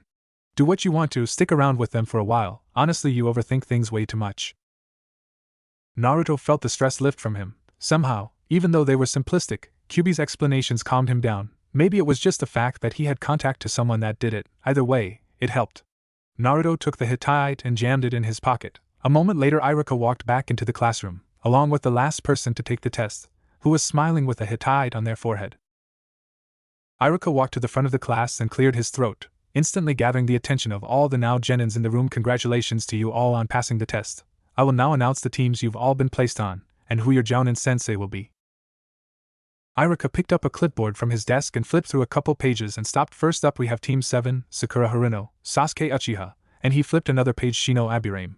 Your Jounin sensei will be Hitaki Kakashi. Sakura frowned about not being with Naruto, but was happy with the runner-up, Uchiha. Next up is Team 8, Hinata Hyuga, Kiba Inuzuka, and Naruto Uzumaki. Your Jounin sensei will be Yuhi Kurenai. A large majority of the girls broke out into either anime tears or death glares aimed at Hinata. Irika continued on, with Team 10 remaining the same, and Team 9 still being in rotation from last year. Irika made one final comment to the class before leaving the building. Your Jounin senseis should all be here within an hour. Good luck on your shinobi careers. Within 15 minutes, Kurenai showed up first among the sensei's. Team 8? Meet me at training ground 13 in 20 minutes please. She then disappeared in a swirl of leaves. Naruto grinned. At least she's as hot as can be. Naruto disappeared from his seat in a whirlwind of fire. Kurenai was more than slightly stunned when Naruto appeared not 5 seconds after her, in a swirl of fire no less. What was that? And how do you know it? She asked. Naruto grinned. You must be relatively new, huh? Kurenai furrowed her eyebrows but nodded yes. I was just promoted to Jounin a few weeks ago. Naruto's grin widened. Great, maybe we'll get to go on some missions together at some point. You seem nice enough. Name's Naruto. Naruto Uzumaki by the way, he said, sticking his hand out at the end. Kurenai quirked an eyebrow at the boy. I'm your sensei now. We're going to be having all of our missions together. Naruto's grin changed to a slightly evil smirk. Well, you're Hinata and Kiba's sensei, not mine. No offense, but I don't consider you my superior, more of an equal really. If luck is with me, I'll be a Jounin in under a few weeks. Unless Gigi is toying with me. If he is, oh damn, he better watch out. Kurenai chuckled. It takes a long time to achieve Jounin. And who's Gigi? Naruto's smirk stayed put and he answered, I should be a Jounin by now. Only reason I'm not is politics, and Gigi is the Hokage. Kurenai's eyes widened slightly. You're supposed to be a jounin? Not to be mean, but you just got out of the academy. Sure, you're older looking than the rest, but you still are weak compared to more experienced shinobi. Naruto sighed. You all make the same fatal mistake. You see these various plates on my vest, Kurenai? Kurenai looked closely at his vest for the first time and looked at the plates. Villager 73. K0, S0, J1, C9, G0. And 10 shinobi nameplates with various names. What are those? Naruto smirked again. Those are the people I've killed so far. 73 villagers, no Kages, no S-rank criminals, 1 jounin, 9 chunin, no genin, and the 10 nameplates of the shinobi.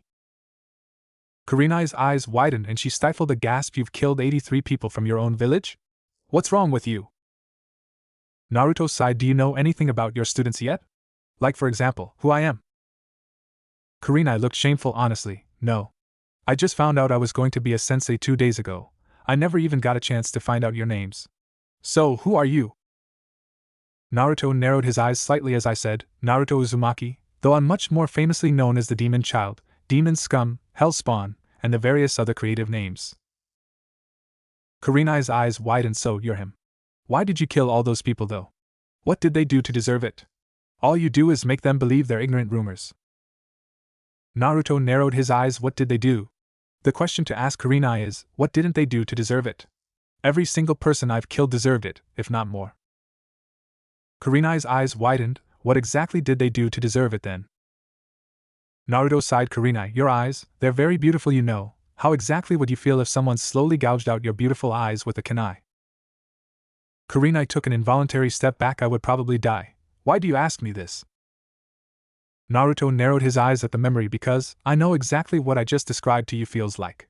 Last October 10th, my last birthday, I was attacked by a mob of villagers with various weapons. Once they cut me all over and broke all my limbs. They dragged me down an alley and threw me into a brick wall. Then they took my head and smashed it over and over into the wall, until my skull cracked. They gashed my cheek incredibly deeply, and then went to gouge out my eyes with a kunai. When they were finished, they took that same kunai and rammed it into my stomach, then broke a few of my ribs, then left me to die. Now tell me, do you think the people who did that deserve to die? Before she could even think about her answer, her body nodded for her. But you said they gouged out your eyes and gashed your cheek, yet here you stand, with eyes and no scar.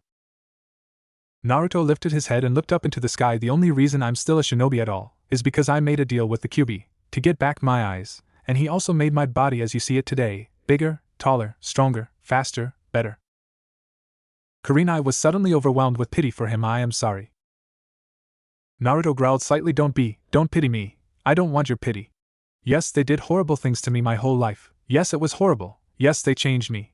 But there's only one thing I would ever undo in my life if I could. If none of this ever happened to me, I wouldn't be as strong as I am. At least now, I'm powerful. I'm even feared by the villagers now, and they don't attack me anymore. They know anyone who attacks me dies. If you were wondering, that's why I've killed those 83 people. They were 83 people who were stupid enough to attack me, then made the same mistake you made and underestimated me. Even the jounin underestimated me, after knowing I killed 3 chunins at once. Though underestimation was their problem, even if they knew what to expect they would have died. No one in the village can match my power now. Only Gigi could give me a good fight, and even then, in his old age he would lose too.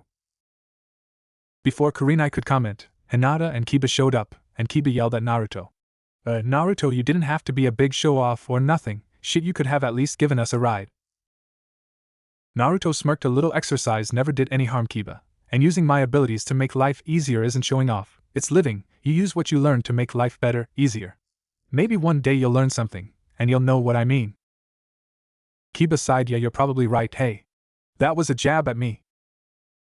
Naruto chuckled. Look at that, you did learn something. You've never noticed my jabs at you before. Kiba narrowed his eyes at Naruto. Jerk. Kurenai, who was laughing on the inside from Naruto's joke of Kiba, stopped them. Alright, you all seem to know each other pretty well. How about we do some proper introductions, like your name, likes, dislikes, hobbies, talents, dreams, etc.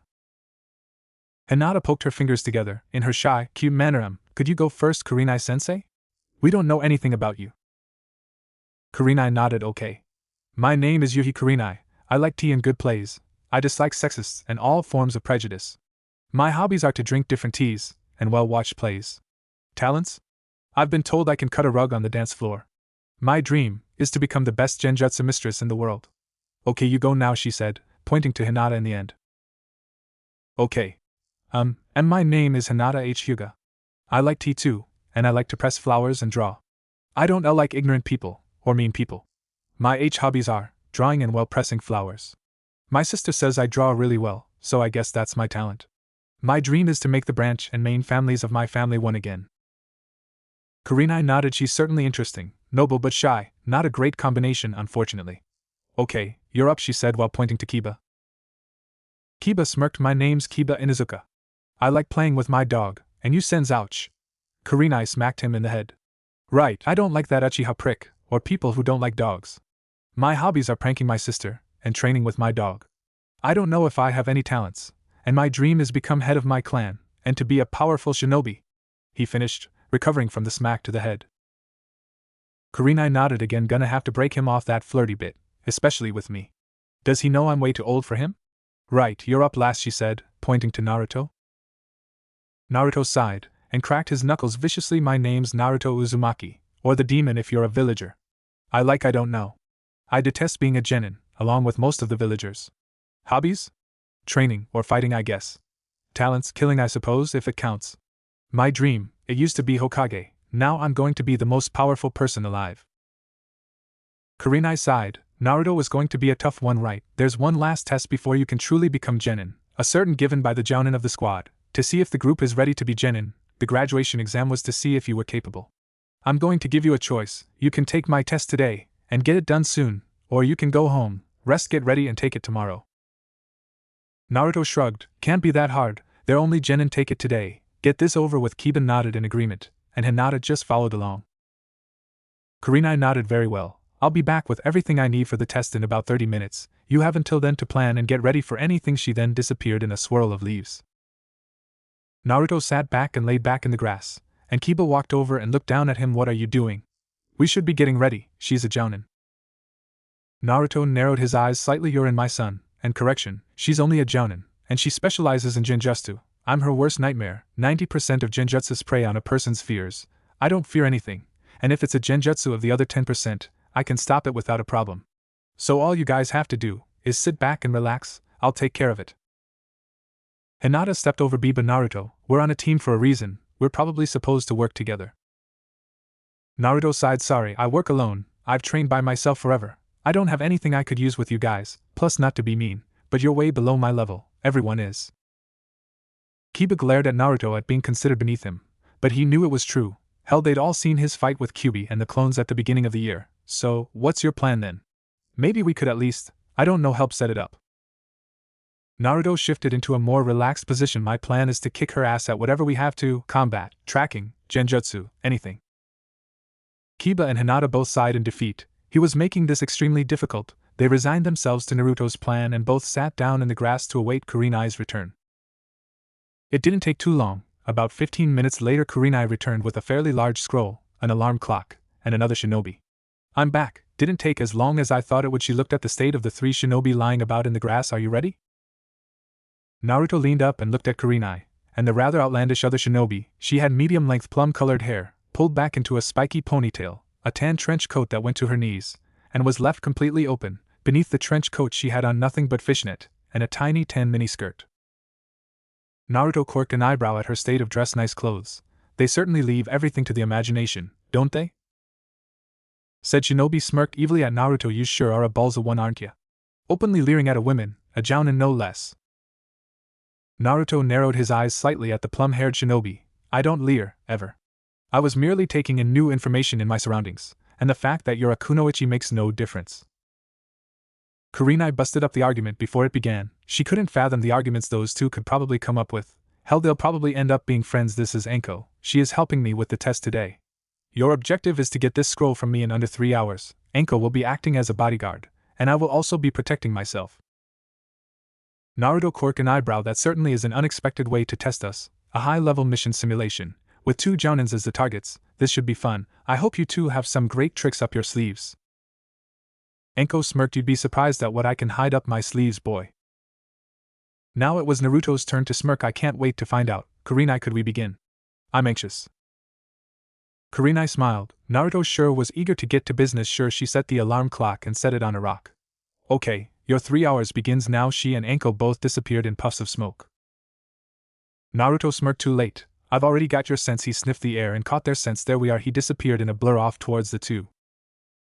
Kurenai and Anko both felt him coming, at incredibly high speed, far above Genin, probably above their own. He burst through the bush they were behind and smirked at them. Hello ladies. Hiding doesn't work on me. I can smell you. Naruto stood up to his full height, and suddenly the two women were surrounded by over 50 Narutos, all grinning evilly at them. Any chance you would hand the scroll over peacefully? There's no need to hurt either of you. Anko laughed. You think it would be that easy? Naruto shrugged. Had to at least try to be diplomatic before I hurt you. But since you're being difficult, sorry, this is probably going to hurt you a lot, but I can fix it. Naruto suddenly appeared in front of Anko with a vicious set of claws raking across her stomach. The fish netting was shredded, along with a good amount of her flesh. Anko screamed. He grabbed her stomach with one hand, and flicked a kunai out of her sleeve into her spare hand. She looked down and her abdomen was soaked in blood. You son of a bitch. She lunged forward with the kunai and swiped at his face. Naruto bent back to an inhuman angle and dodged the strike, and flipped up and kicked her in the stomach, further worsening the already bad wound. The kick sent Anko back a few feet, and Kurenai grabbed her before she collapsed from blood loss. Kurenai was slightly scared. Anko was one of the best jounin in the village, and in open combat she was definitely better than Kurenai herself was, yet Naruto was able to beat her in 2 hits without so much as getting scratched. Naruto sighed and he and his clones turned back to Kurenai. Sorry for doing that to her, but I had to get her out of the way. Don't worry, she'll be fine, but now you're at a sore disadvantage. Naruto lunged at the weighted down kunoichi, but she managed to dodge the swipe even with Anko in her arms. She shifted Anko onto her shoulder and flashed through a set of hand signs. Sorry Naruto, Death of Darkness Jutsu. Suddenly Naruto's world went entirely black. Naruto froze in his tracks for a moment, then smirked, which made Kurenai quiver slightly. So, you used a genjutsu that doesn't prey on my fears. Unexpected, but poor choice. Did you forget that I was blinded in that attack? I can function without sight, and even better with my improved senses. I can hear your heartbeat, and smell your sweat. Naruto turned and looked straight at Kurenai, and his eyes were completely black. Actually, this isn't a genjutsu, Naruto, it's a ninjutsu. I've completely covered your eyes with a pitch black shield, though I suppose it doesn't matter since you can still fight. Naruto smirked. You shouldn't have revealed that. Now I know that I can still see if I want to. Suddenly Kurenai felt a surge of chakra come from Naruto. A red glow was emitting from his eyes, even through the pitch black shield. Naruto sighed contentedly. Much better. He dropped into his pharaoh fighting stance once again. You should really give up the scroll, Kurenai. I know you're not as good at up-close fighting as Anko was, and she didn't get too far. Kurenai shook her head. Sorry, can't do that. That would be failing the mission if this were real. She flashed through another set of hand signs and called out Limb Lost Jutsu. Naruto frowned. Damn it, I hate this jutsu. Suddenly all of his limbs went numb, and he collapsed to the ground. Naruto glared at Kurenai. You've taken care of my limbs for a short time, but you still have 50 clones to deal with, all of which are above Chunin level chakra levels, and know everything I do. 2 clones came forward and lifted Naruto up and threw his arms over their shoulders. Naruto nodded to the clones and 4 jumped forward to Kurenai. 1 threw a kunai at her chest, which she was forced to turn awkwardly to avoid, which threw her off balance. The second clone swept her feet out from under her, sending her and Anko into the air. The third clone swooped forward and caught Anko, while the fourth ripped the scroll from her back and left her to fall. Kurenai went to catch herself but landed badly and her arm snapped with 2 sickening pops. Kurenai yelped in pain and stood up, in a very large amount of pain. Naruto glared at her through the black shield. Okay, I've got the scroll now. Care to cancel your jutsus on me and I can help you and Anko. Kurenai sighed and released the jutsu, and dropped to her knees, exhausted from carrying Anko, and from pain of her snapped arm. Naruto stood back on his own feet and looked around, happy to have his normal sight back. The 2 clones that were helping him walked over to Kurenai and Anko, and each clones picked 1 woman up. The rest of the clones dispelled Naruto, and the clones then walked back to where Hinata and Kiba were, with the 2 women, and Naruto holding the scroll. The clones placed the 2 women on the grass and Kurenai glared at Naruto. Is there a reason you let me break my arm? That clone could have easily caught me the same way it caught Anko. Naruto grinned slightly. I wanted you to get something out of the exercise too. Don't worry, it'll be fine. In a minute Kurenai felt another surge of chakra come from Naruto, and his eyes changed from vertically slit blue eyes to a cross-shaped pupil, and they glowed green. Naruto looked over the 2 and nodded. It's not too bad. Kurenai, your arm is broken in 2 places. Anko has deep lacerations to her abdomen. Her large intestine is damaged badly. She also has severe internal bleeding. It's most definitely fatal. Kurenai gasped. and Naruto chuckled. Well, it would be if I weren't as good as I am. She'll be fine, better than fine in a few minutes. Naruto walked over and knelt next to Kurenai and pushed her flat on the ground by her shoulder. Lay still. Naruto flashed through a series of strange hand signs and his hands started to glow a very sinister reddish black. Oni Jijai, Shikyo Tenso no Jutsu.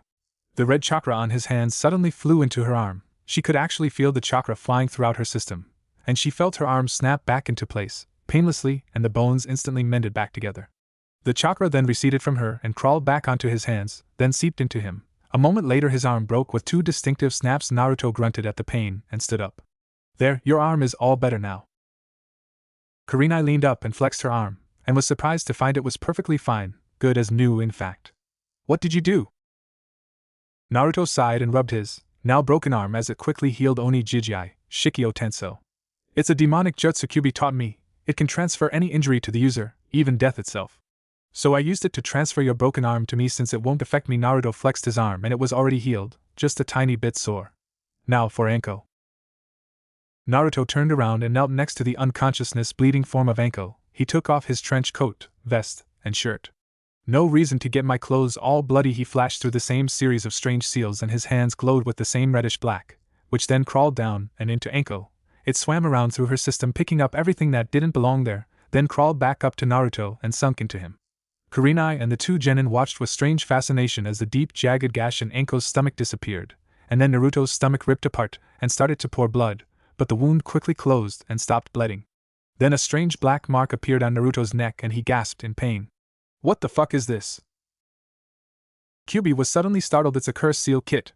She must have had one on her that you didn't know about. Naruto was slightly panicked. What the fuck? Can you get rid of it? No. The best I can do is destroy everything about it, but it will always be there now. Naruto sighed. Shit, well, do that much at least. At least it isn't some gay pattern or something. Kyuubi mentally nodded. Will do. It might take a little while, it's incredibly well made, and powerful. Back in the real world, Kurenai noticed the curse mark that appeared on Naruto's neck and yelled, Naruto. You transferred her curse mark to yourself. Naruto grunted in pain as the seal was worked on by Kyuubi. Yeah, I realize that. Lucky her, I guess. Damn, this thing's a bitch. Don't worry about it though, it's already being destroyed. Kurenai gasped. Destroyed? But how? It's been researched for years. There's no way to destroy or remove them, only suppress them. Naruto grinned. Well, I guess they never had a 9-tailed demon to help them out. Kurenai gasped. Naruto, the children don't know of it. Naruto shook his head. Yes they do. I told them all at the beginning of the year.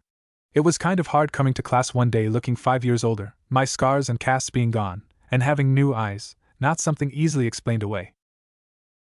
Kurenai nodded, then realization hit her. Speaking of eyes, what was that with your eyes before? They changed, and turned green. Naruto smirked. Yeah, that was one of my dijutsu. That one was the Banten Kenzen Manako, all-seeing eye. It lets me see well everything. I can see through things, I can see through people, I can see your skeletal systems and anatomy. I can even see your chakra system and chakra points, like the Byakugan. Kurenai blushed slightly at the mention of being able to see her anatomy. She thought she saw his eyes wander as he looked her and Anko over. I was never aware that you had a Kikei Genkai, and Dijutsus? As in you have more? Naruto nodded. Well, it's not a Kikei Genkai. Well, I suppose it is now since it's part of my genetics. When I let Kyuubi change me, I let him play around with my genetics, and he gave me as many Dijutsus as he could, taking aspects from different ones and combining them into different Dijutsus with different abilities, such as the Banten Kenzen Manako, which is extremely useful for medical applications, among other things. Anko suddenly stirred slightly and opened her eyes, and she saw Naruto kneeling next to her, with his stomach covered in blood, in the exact same place she was wounded. Then she noticed her own wound was gone. Then she noticed the one thing was gone that she never expected to be gone, her cursed seal. She suddenly sat up and saw her same cursed seal was now on Naruto's neck, and she felt very lightheaded.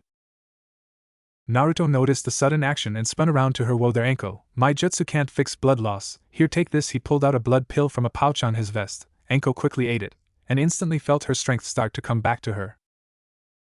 What the hell happened? Where's my wound, my cursed seal, and why the hell are you all bloody, and have the same cursed seal I had? Naruto smirked. I used a special jutsu on you, transferred all your wounds to myself, and your cursed seal came with it, so congratulations, you're free of that seal now, and the big hole I put in your stomach. Before Naruto even knew what was going on, Anko grabbed him in an incredibly powerful hug and kissed him, right on the lips. Naruto freaked out. He hadn't been given a hug since Yumi died, and he had never been kissed before, especially on the lips. Anko released him from her grasp and he instantly took a big step back from her. Why did you do that? He asked. Anko grinned evilly. Because you saved me from that seal. I've been plagued by that damn thing for years. Plus, you're a sexy piece of man. Naruto face faulted. You know I'm 12, right? Anko smiled at him seductively. You sure don't look, or act 12, that's what counts. Naruto laughed because the fact that it's illegal means nothing? Then again, I've killed 83 citizens of Konoha. Guess I can't talk about breaking laws. Anko cocked her head to the side. You've killed 83 people from Konoha? Naruto smirked honestly. Does no one look at my vest? 73 villagers, 9 chunin and a jounin, and if I were fighting you and Kurenai for real, it would have been 3 jounins. Anko narrowed her eyes at him. She hated losing. Yeah, well, how the hell was I supposed to know a genin fresh out of the academy was going to be able to move like that? Naruto sighed. Underestimation. Every single shinobi I've fought until this point has underestimated me, and every single one has died without laying a hand on me. I don't even know why they underestimate me. Do I really look weak now with Kyuubi's changes? I mean, I'm 5 feet 11 inches and I'm covered in muscle. Why would you think I'm weak? Anko shrugged. I guess it's the fact that you're still young, and a fresh genin. No one expects a novice to actually be a master. I sure as hell won't underestimate you again. Next time we fight I'll be ready for you, and you won't have it quite so easy. Naruto grinned. Careful, Anko. It almost sounded like you wanted a rematch or something. Anko leaned forward and circled her index finger around his chin. All that and more. Naruto couldn't help but blush slightly from her implications, and Hinata was slowly getting more angry at Anko. Naruto was supposed to be her man. Kurenai stepped between the two and pulled Anko away. Okay, lovebirds, that's enough. We meet here again tomorrow at 8 a.m. We start our missions then. See you all later. Kiba was frustrated. She didn't even talk to me or Hinata. How does she even know if we're ready? Naruto chuckled. Don't worry about it, Kiba. You were the 4th strongest boy behind me, Uchiha, and Shino. You're plenty ready. Hinata, even though you're shy and timid, you are still the strongest kunoichi in the class, so you're ready too. You just have to be more confident. Anyway, see you guys tomorrow. It's going to suck. Kiba cocked his head and was about to ask why it would suck, but Naruto disappeared in a swirl of fire. Damn, he has to teach me how to do that. Kiba then left to go to his own house. Hinata, left alone, turned and walked home. A little later on, all the jounins were lounging about, discussing how their team's first meeting went. Asuma turned to Kakashi. So, Hataki, did you finally pass a team this year? Kakashi nodded. Yeah, they're interesting. Sakura constantly fawns over Sasuke, and Shino has to keep them both in line. I don't know if they'll be able to pass the test tomorrow. How about you, Asuma? Asuma nodded. Yep, the Ino Shikacho trio pulls through yet again. Ino keeps Shikamaru and Shuji in line, but they get together pretty well. I wouldn't be surprised if they do fine. Just then the bushed Kurenai walked in and plopped down on the couch. Asuma turned to her and quirked an eyebrow at her. State, what's with you? What's your team like, Kurenai?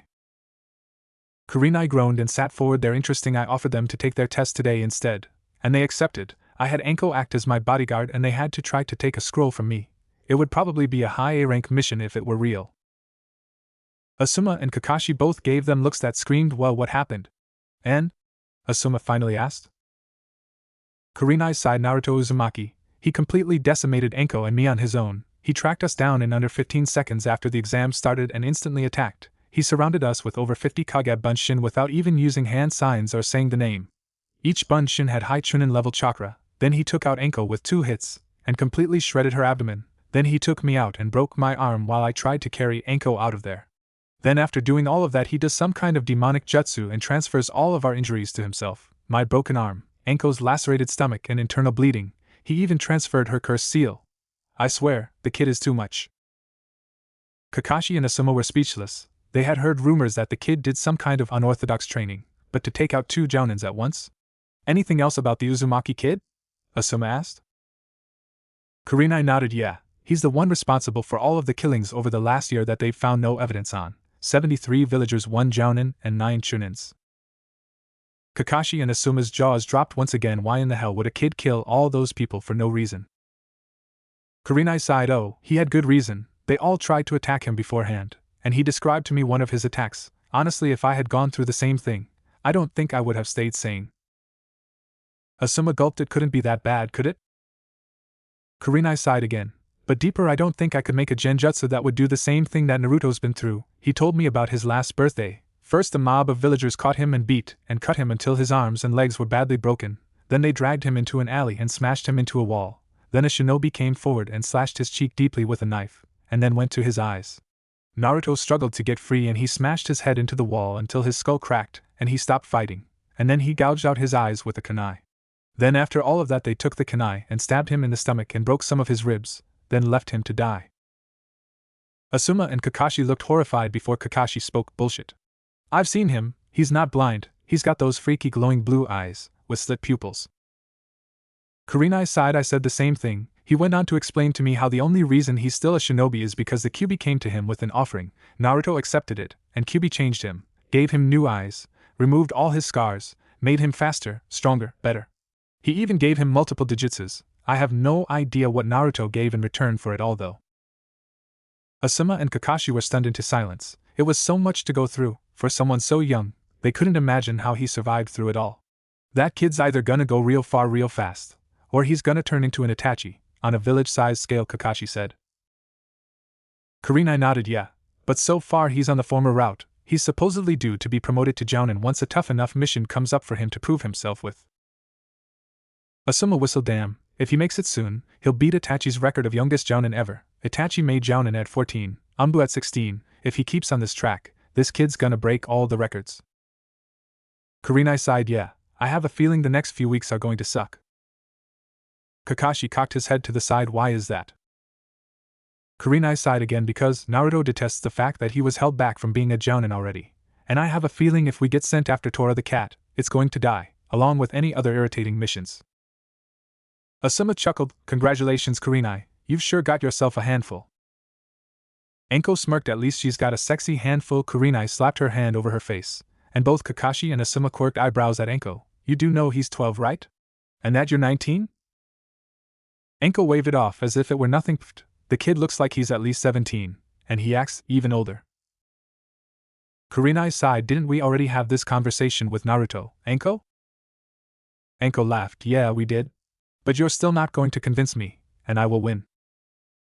Kurenai gave one last final sigh and stood up. Well, we start our missions tomorrow, and since it's probably going to kill me, I'm gonna go rest. I'll see you guys later. She turned and walked out the door, leaving Enko with Kakashi and Asuma, which was never good. Hey, how big do you think Naruto's thing is? Enko asked. Kakashi and Asuma paled. Look at the time. We've gotta go. See ya later, Enko. They both disappeared in puffs of smoke, leaving Enko alone. Enko looked around the room. Damn it, now I've got nothing to do. Guess I'll go harass some chunin. She too disappeared in a puff of smoke. The next morning arrived and Naruto arrived first as usual. He waited at the training ground for everyone to show up. They all finally arrived and the group went to the Hokage's office to pick up their D-ranked missions. They stood before the Hokage, who was sitting at his desk smoking his pipe. Naruto stood stoically beside Kurenai with a look of pure disdain set upon his face. Hinata and Kiba stood on her other side. Either wanted to be near Naruto at this specific time. He was nearly radiating an aura of hatred. Sarutobi smiled at Kurenai, and noticed Naruto's pleasant disposition and frowned. Kurenai, you're here for your first missions already? How did your team's exam go? Kurenai groaned. Don't remind me. Naruto took out Enko and myself before we could even try and fight back. I have a request for today's missions, or more of a filter. For the sake of nature, don't give us anything involving any animals. Kurenai cast a sideways glance towards Naruto, and Sarutobi nodded. Very well, we've got a few easygoing missions at the moment. Let's see here. Fixing up Training Ground 76. Seems someone has more or less completely destroyed it over the last year. You didn't have anything to do with that, did you, Naruto? Naruto frowned. As a matter of fact, Training Ground 76 is where I've been training. With what I do there, yes, it's taken quite a pounding. Kurenai frantically nodded. Maybe if Naruto stays reminiscing of his training the whole day it won't be so bad. We'll take it. Sarutobi nodded. Considering the amount of work that is said to be needed, I will only give you this one mission today. Good luck. He handed the mission scroll to Kurenai, and she turned to the team. Okay guys, this is our first real mission. I know it may not seem great, but trust me, you'll miss the days of easy missions once they're gone. Naruto scoffed. I highly doubt that, Kurenai. I can't wait to get out and kill some real enemies. Maybe somewhere out there is someone who can actually challenge me, or something important for me to find. Either way, I'll meet you guys at the training field. Naruto disappeared in his now usual swirl of fire. He was so happy he learned it from Kyuubi's minion clones during their fights. Kurenai and the two genin groaned and left the office. It was gonna be a long day.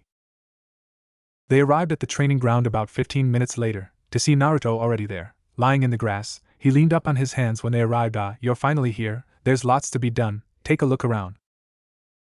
Kurenai and the two genin looked about the field, and it was absolutely ravaged. It looked worse than a battlefield after the Third Shinobi War. There were craters and scorch marks everywhere. The spot where Naruto was lying was literally the only green grass in the field. Everything else was destroyed. There were trees that were snapped like twigs, or burned half to ash. It looked like a nuclear fallout zone. Kiba whistled. Damn, you did all this, Naruto? Naruto smirked. Well, yeah. It kind of happens when you've got over 3,500 people training together in dangerous things like jutsus and other stuff. Anyway, have fun. I'm gonna make a bunch of clones to help. I think I'll just relax though. Naruto laid back down on the grass and over 100 Narutos came into existence around them. They all turned to Naruto and spoke as one. What should we do? Naruto shrugged from his spot on the ground. I dunno, do whatever Kurenai tells you to. Kurenai sighed at Naruto's easy way out, but she couldn't really complain. With all the clones the work would be much easier, so he was helping more than not. Alright, first we're gonna have to turn and loosen up all of the soil and burn things, then we're gonna have to add nutrients to it all and lay down a whole lot of grass seed and plant some saplings and other small vegetation.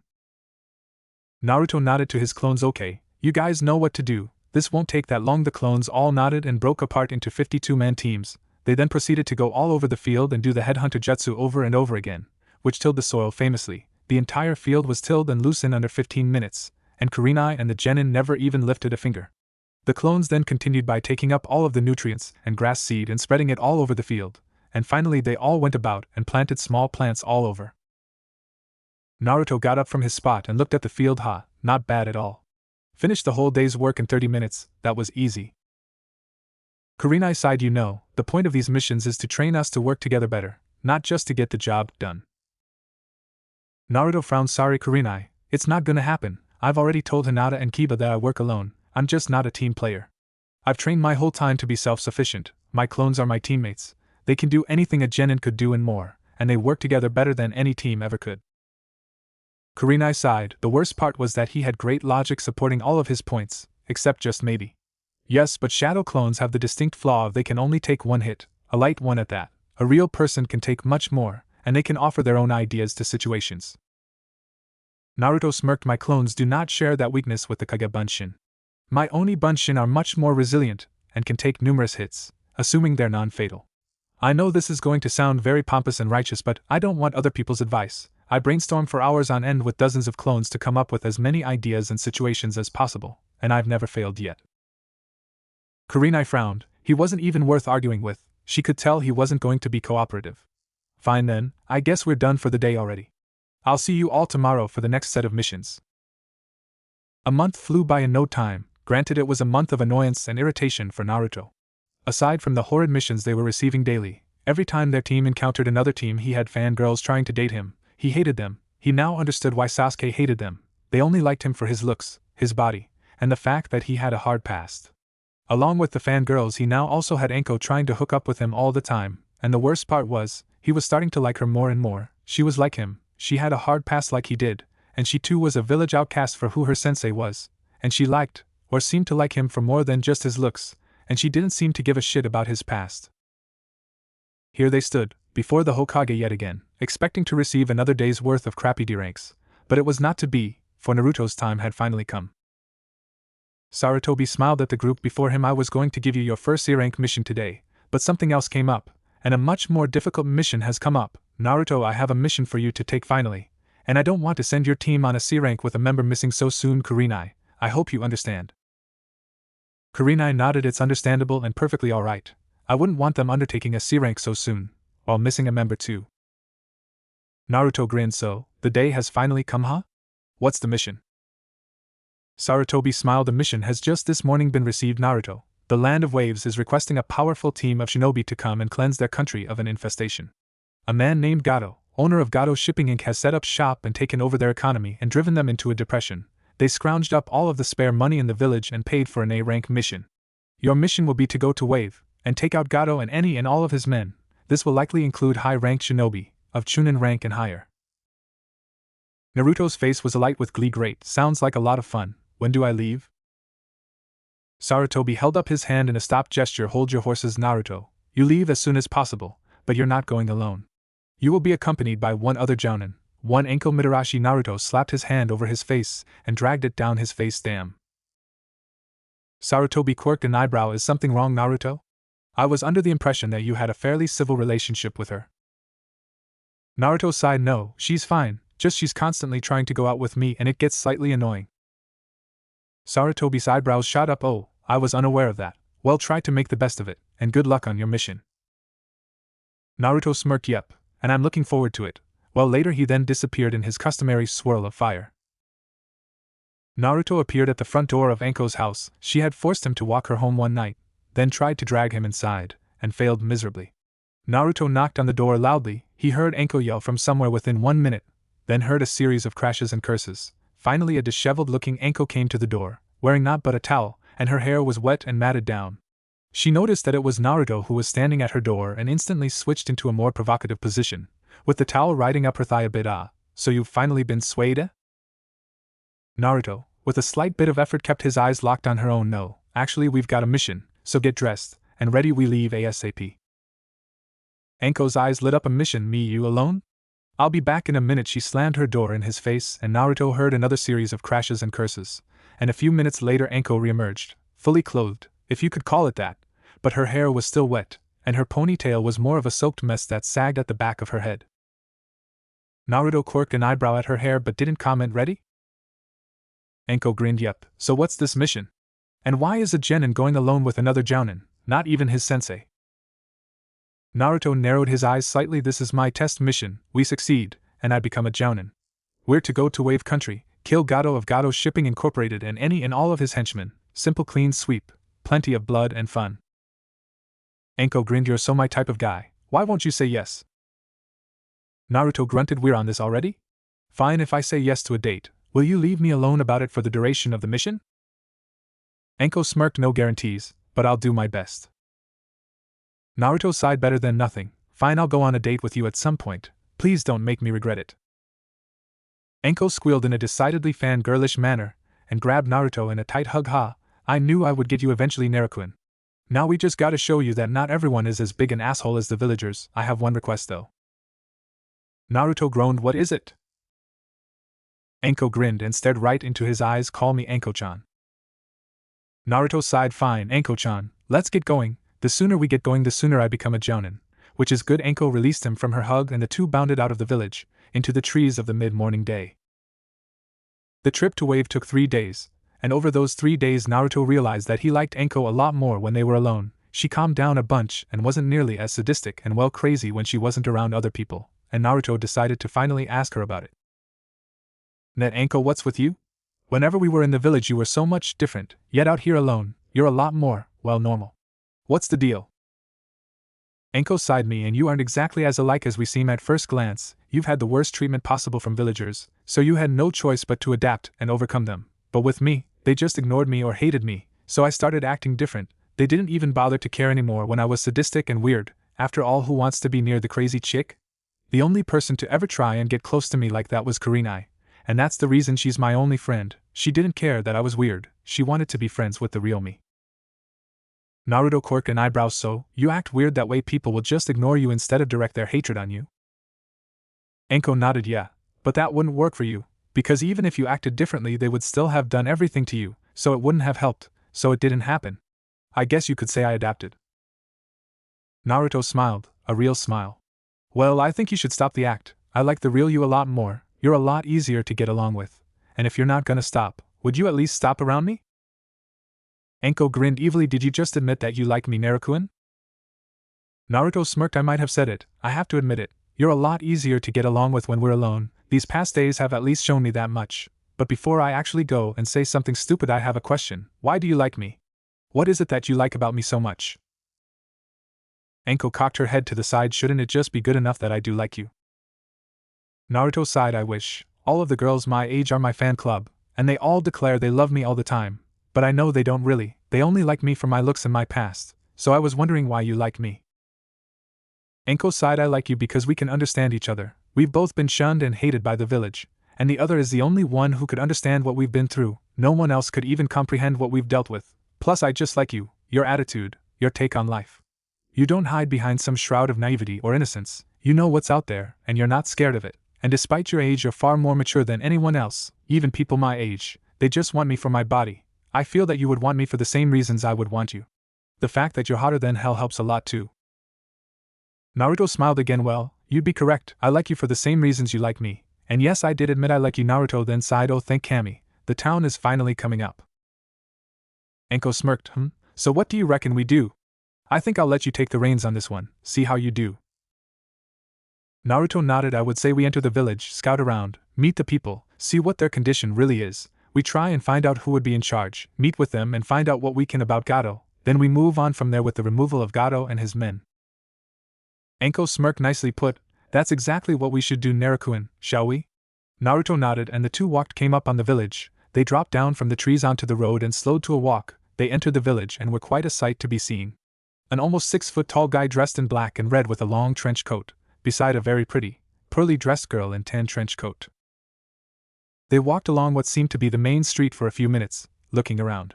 The information sure seemed accurate. Everyone looked to be poor and in bad condition. The food shops had little food, and much of what they had was overpriced or rotten. They noticed the people parted for them as they walked. After another moment of walking, a man walked out in front of them, stopping them. May we be of any help to you too? He asked while bowing.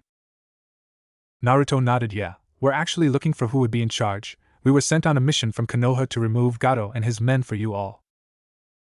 Everyone in the streets around them turned to the two instantly, and the man looked up at Naruto and Anko with tears in his eyes. Are you really? When Tazuna said he was going to get help, we never expected him to hire shinobi. Anko nodded. Yeah, we're really here. This Tazuna guy, he the one in charge? We want to ask him some things about the town and Gato. The man nodded. Yes, Tazuna, he's a master bridge builder who lives here. He's currently constructing a bridge that will connect us to the mainland. Then we can finally establish land-based trade, and we never have to fear another person like Gato taking over. Naruto nodded. Thank you, this Tazuna. Can you tell us where we can find him? Like my friend said, we would like to have a word with him. The man nodded furiously. Of course. He lives in a fairly large house about 4 miles northeast of the town. Would you like me to guide you there? Naruto shook his head. No thanks. I'm sure we can find it once we get out there. Thanks for the help though. The man nodded and bowed deeply again. Not a problem. Anything for the saviors of our town. Naruto and Anko nodded and took off, headed northeast. The whole town applauded them as they passed overhead. Naruto sighed. It's depressing to see them react so much to the two of us just doing our job. It's going to make killing Gato all the sweeter. Anko smirked. Careful, Naruto-kun, you're sounding almost heroic. Naruto smirked back. As so what, bite me, Anko-chan. Anko grinned at him. I'd be happy to. Naruto laughed in response. I'm sure you would. They arrived, made it out into the woods, and sure enough, just over 4 miles on the edge of a large lake was a large 2-story house. They walked up to the front door and knocked. A moment later, a woman who looked to be in her mid to late 20s opened the door and looked at them. May I help you? Naruto nodded. Yes, actually, we're shinobi from Konoha, here to remove Gato. We were wondering if we could speak to Tazuna for a bit about Gato and the town. Is he here? The woman smiled. Oh, it's so nice to meet you too. Yes, he's here. We were just sitting down for dinner. Would you like to join us? We have plenty of extra. Naruto and Anko both nodded. Sure, we haven't eaten yet, so dinner sounds great, Naruto replied. The women smiled. Great, well, come on in. My name's Tsunami, I'm Tazuna's daughter.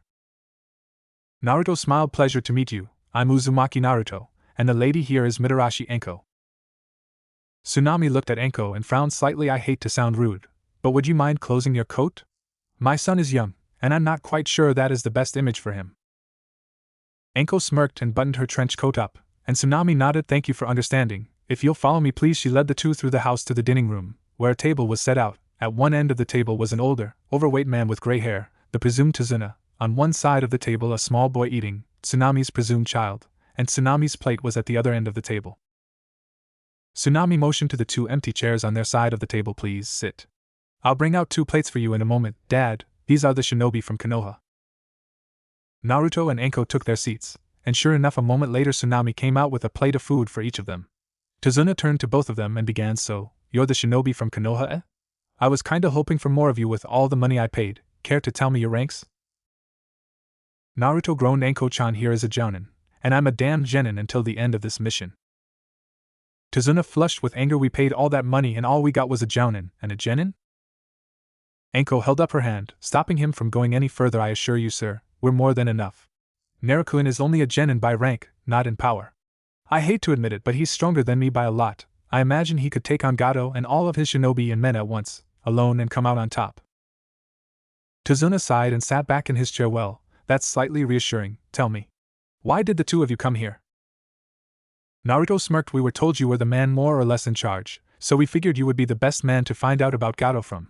After all, the more we know about him and his whole get-up, the easier it will be to rip him apart. The little boy that was, until now, eating quietly slammed his chopsticks onto the table. You're both going to die. Gato has an entire army of thugs and mercenaries. The two of you can't do anything against them. Naruto chuckled. You'd be surprised what a few could do against many. He stood up and yelled, you don't understand. You don't know the pain we've suffered, the things we've been put through. You don't know what it's like to suffer. Naruto narrowed his eyes dangerously at the small boy. Allow me to give you a quick lesson, boy. Don't assume you have things the worst, or the best in life. There will always be someone out there who has had it worse than you, and there will be people who have had things better than you. The boy narrowed his eyes and returned, oh yeah, who has had it worse than me? My father was killed right before my eyes.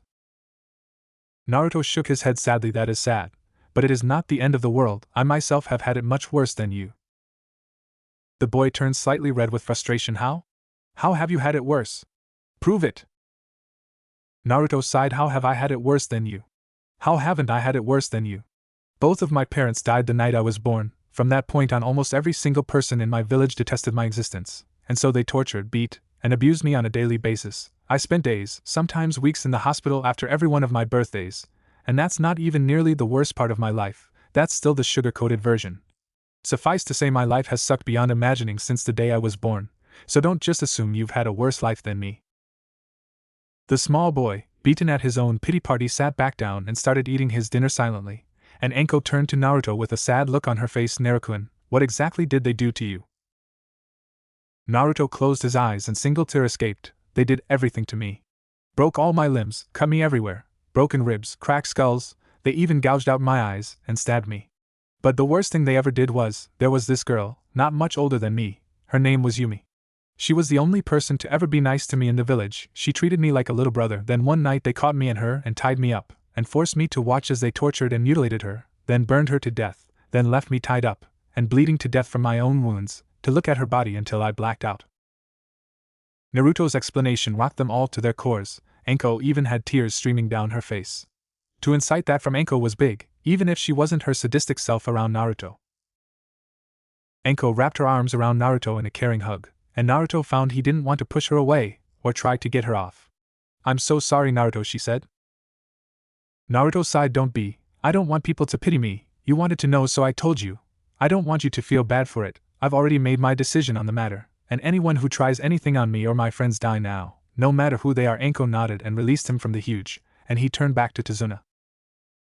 Right, enough about me. We're here on business, so if you could tell us everything you can about Gato, estimated number of mercenaries, location he could be found, pretty much anything useful.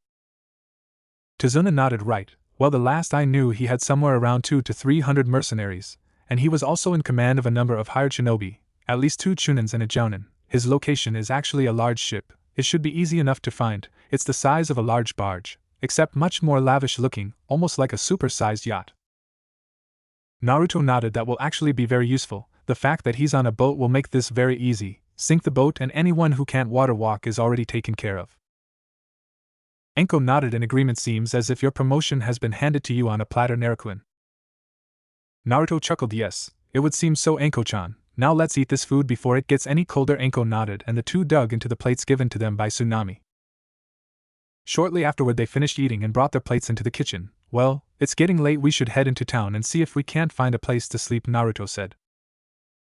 Tsunami placed a hand on his shoulder as he turned to leave. You can stay here tonight, you know, we've got a few spare rooms, and you're not going to find anything good in town, at least not until Gato is gone and the bridge is finished.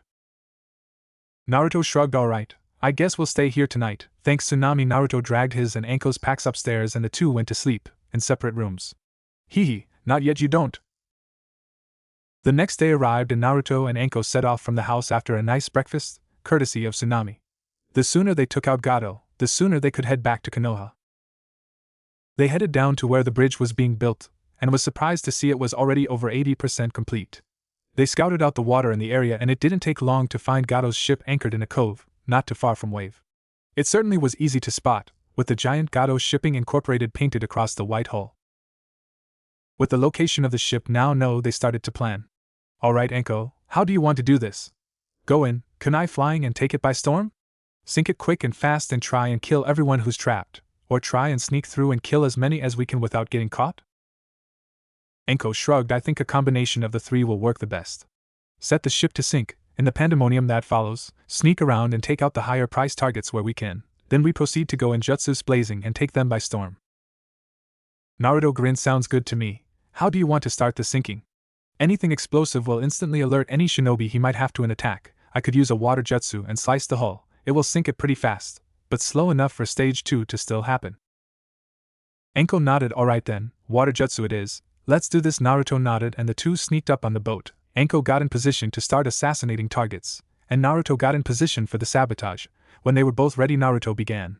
He flashed through a quick set of seals and whispered Mizu Yaiba no Jutsu. A blade of water formed beneath the surface and sliced easily through the hull of the ship, causing enough damage to sink the ship in under 15 minutes. His first task finished, Naruto instantly jumped up onto the boat, and came upon a group of 3 mercs. 2 shadow clones silently came into existence on either side of Naruto, and the 3 drew their kunai and plunged them into their skulls, killing them instantly, without spilling any blood. Their bodies were dropped overboard, gone to the seas without a soul knowing better. Anko was progressing similarly on her own task. Once she felt the very subtle chakra spike of Naruto's jutsu, which one would only notice if they were actively looking for it, she jumped up onto the boat and began silently dispatching mercs, and placing them in their watery graves.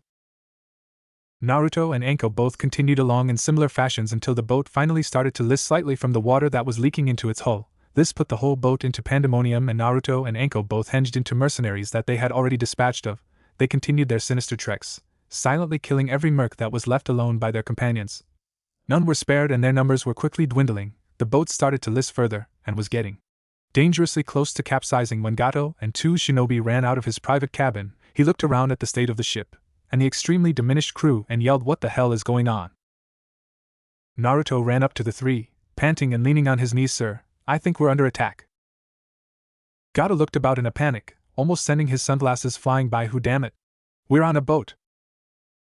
Naruto disappeared and reappeared with his kunai inserted all the way through the shinobi on the right's throat. The shinobi grabbed at their throat feebly, and Naruto ripped the blade from their throat, sending an arterial spray all over Gato and the other shinobi by me. The other shinobi, along with Gato, both turned just in time for the blood to spray across their faces. The shinobi dropped to the ground dead at Naruto's feet, and Gato screamed and ran towards the back of the ship.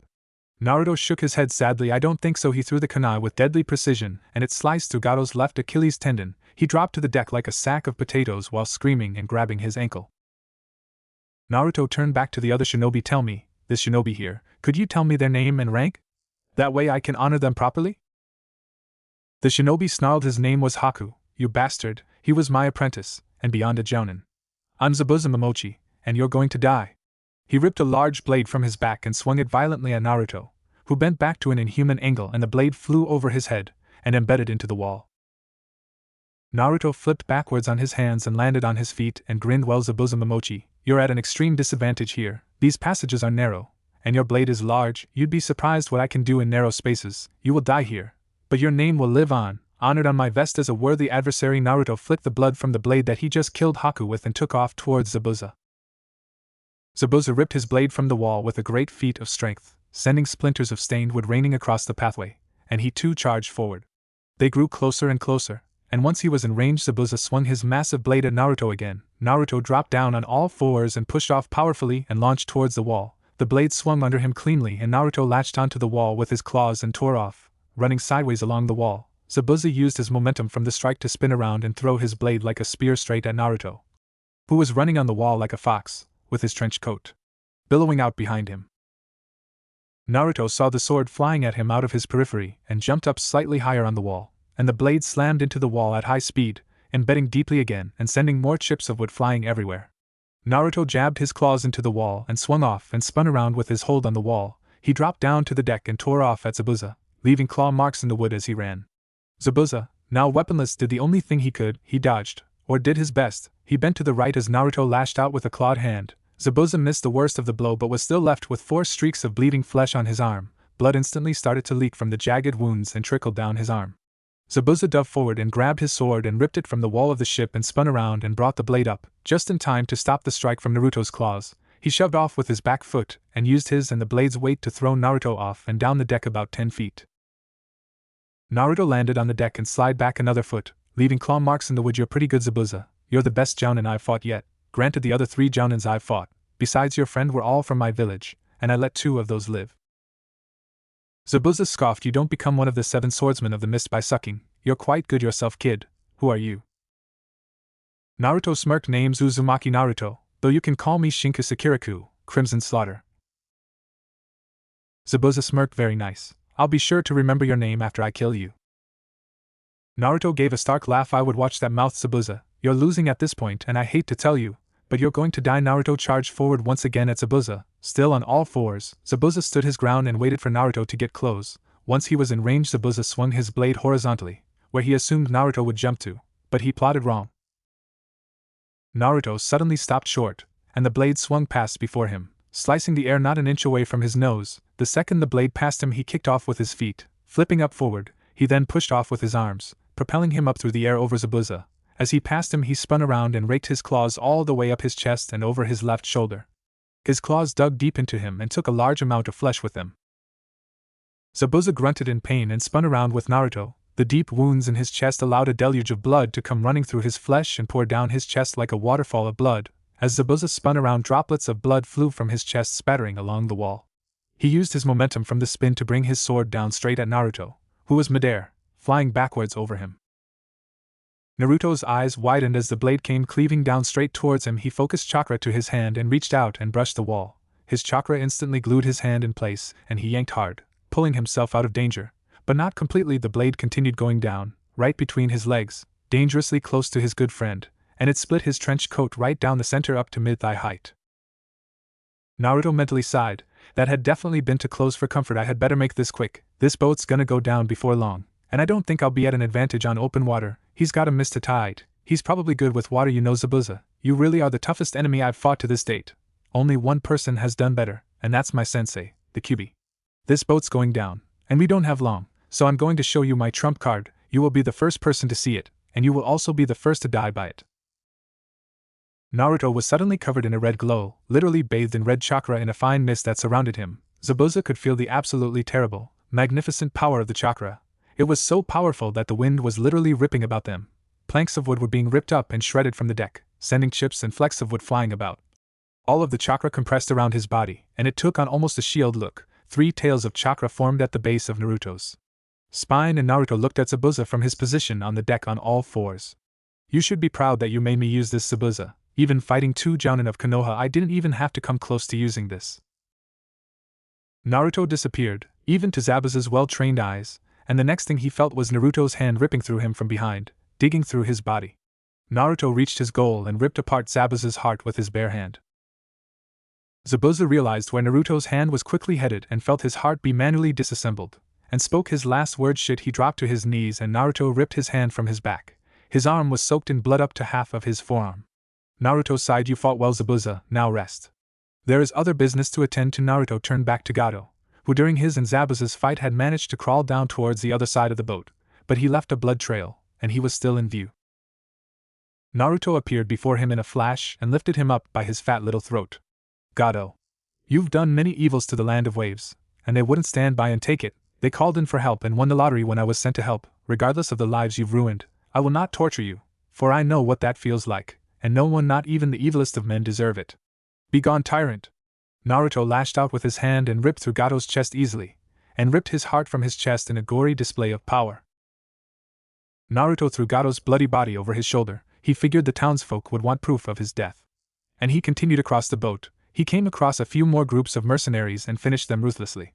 The boat made one final lurch and started to capsize. Hope Enko-chan got off already. Damn, I'm calling her it even when she's not around. Naruto shifted Gato's body and jumped off the ship and onto the water. Not a moment later the ship rolled completely over and descended into the darkness of the waters, which Naruto noticed seemed to have a tinge of red to it. Guess all those guys started to add up. Once the boat completely submerged, Naruto's eyes settled on Anko, who was standing on the water on the other side of where the boat was, covered in a significant amount of blood, and panting slightly. Naruto jumped over to her. Hey, Anko-chan, you alright? None of that blood is yours, I hope.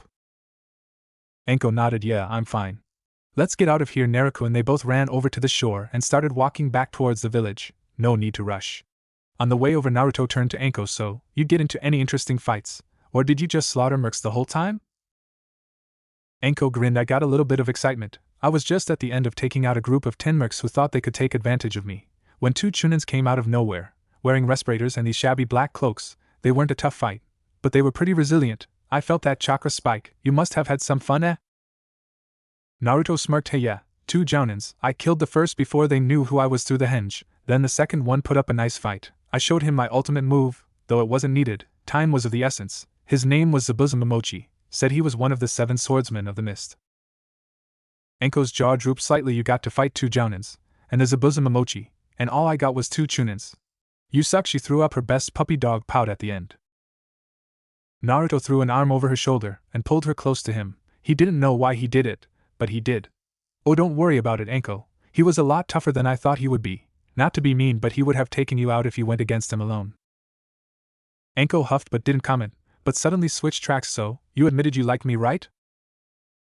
Naruto, who was caught off guard by the sudden change, nodded. Yeah, I did. What of it? Anko grinned. How about we skip the date, and you give me a kiss? Naruto's body solved his indecisiveness for him, by leaning down and planting his lips right over Anko's. Anko hadn't actually been expecting him to do it. Hell, he hadn't even expected him to do it. But they both found it very enjoyable and moaned into each other's mouths. Anko went to deepen the kiss when Naruto broke them apart. What's wrong, Naruto? Didn't you like it? Naruto sighed. You have no idea how much I liked it, but come on. I've got a dead guy on my shoulder, and we're both soaked in blood and grime. Plus, we should deliver Gato's body before we do anything. Anko was slightly peeved at the moment being ruined, but at least he said he liked it, and hinted at wanting more later. Plus, he was right. This was business time, and the adult shoes needed to stay on right now. MMPH, fine, was her final response. They both continued on into town, though now Anko was decidedly closer to Naruto's side. They arrived at the road into town and slowed to a walk. Ms. Well, make a big scene if you're going to make any scene. They walked through the town, drawing a growing crowd of townsfolk. They arrived at the center of the town and Naruto found what looked to be a suiting spot. He lifted Gato's body from his shoulder and slapped it up against the fence post and tied it in place with some wire. Naruto turned back to the now very large group of people, who were looking on silently at the displayed body of their problems. Gato, your days of being repressed are over. Gato is dead, his men are dead and gone, and your bridge is almost completed. With Naruto's words, the crowd broke out into an all-out uproar of cheers and whistles. Naruto and Anko looked to each other and smiled, then disappeared in simultaneous plumes of smoke, leaving Gato's body up for display. They both reappeared outside of Tazuna's house and walked inside. Tsunami greeted them with a warm smile and a welcome back, though was worried about Anko's blood-soaked state, but was relieved when she said it wasn't hers. They found Tazuna sitting in the living room in a large recliner, reading a newspaper. He glanced up, and quirked an eyebrow at their state of dress. What happened? I thought you guys were just gonna scout things out today. Naruto and Anko smirked. Nah, that's not our style. We went in there and killed them all. Gato's body is on display in the center of town. Good luck to you and your bridge, Tazuna. We'll be heading off back to Konoha now. Tazuna frowned. Oh, come on, you're saviors to our town. Won't you at least stay for the celebrations? Naruto shook his head and smiled. No thanks. It's just our job. You asked for help. We came and helped you. Plus, me and Anko have some things to do. The way he said things made it clear to Tazuna that something had clearly happened between the two, and he left it be very well. You'll be regarded as heroes to the land of waves, though. Good luck, and happy travels. Naruto smirked. See you around then, Tazuna. Tell the kid I said welcome to the free world. Even small forces can accomplish big things. Tazuna smiled. Will do. You two take care of yourselves now. Naruto and Anko then picked up their packs and left back on their 3-day trip back to Konoha. Later that night, Naruto and Anko stopped to make camp for the night. Everything was set up and they had already eaten food, a nice big rabbit, courtesy of Naruto. They were relaxing before the campfire and Anko quickly moved and was kneeling over Naruto, straddling his waist. What say we pick up from where we left off earlier? Naruto tapped his chin for a second. I don't know, Anko. Sure, the dead body is gone, but we're still filthy, he said, with an evil smirk on. Anko grinned. As if being clean would make what we do any less filthy. Naruto grinned him. Well, since you've so easily outmatched my logic, I suppose we could pick up from where we left off. Anko leaned down and stared straight into his eyes. With her hands supporting herself on either side of his head, good boy, she leaned down a tiny bit further and locked her lips with his own. The next morning Naruto woke before Anko. He was slightly surprised to find a sleeping, naked Anko pressed to his chest. Then the memories of the night before came rushing back through his mind. He picked up Anko's sleeping form, and she snuggled cutely into his chest. Naruto carried her to a small stream that was near their campsite, and he gently shook her in his arms to wake her. She opened her eyes slowly and looked up at him. "What's up?" she asked groggily. Naruto smiled down at her. "I figured we could use a good cleaning. Especially after what we did last night. So we're at a stream, so brace yourself, you're gonna be very awake, very soon." Anko merely shrugged him off and snuggled back into his chest. Naruto shook his head. "You'll regret it." He slowly walked into the stream. It wasn't nearly as cold as he expected, but it wasn't any hot tub. Once he got deep enough in, he let his legs buckle below him and he dropped into the water, with Anko in his arms. The second she hit the water, she screamed and instinctively lashed out, and backhanded Naruto in the face. He groaned and let go of her, and she stood up and glared at him. "What the hell was that for?" Naruto glared back. "I told you we were at the stream, and to brace yourself, you didn't have to crack me in the face." Anko's glare faded and she looked slightly sheepish. "Sorry about that, but still, I was asleep. And you dropped me in a river? That's not the best way to get on my good side." Now Naruto looked sheepish. "Sorry about that. I thought it was a good idea at first. I figured surprise wake up, good. Bathing together, also good. Finally, I get to see you're all perky, extra good." Anko narrowed her eyes slightly at him and grinned. "You still could have left out the surprise from the wake up." Naruto smiled. "Hee. I suppose, too late to do anything about it now though, eh? I guess let's just get cleaned up, dressed and get going, huh?" Anko nodded and the two got cleaned up and fooled around in the stream, not necessarily in that order. They later emerged from the river and scampered back to their campsite to get dressed, when they encountered a slight problem. "You mean you didn't bring a spare trench coat?" Naruto asked.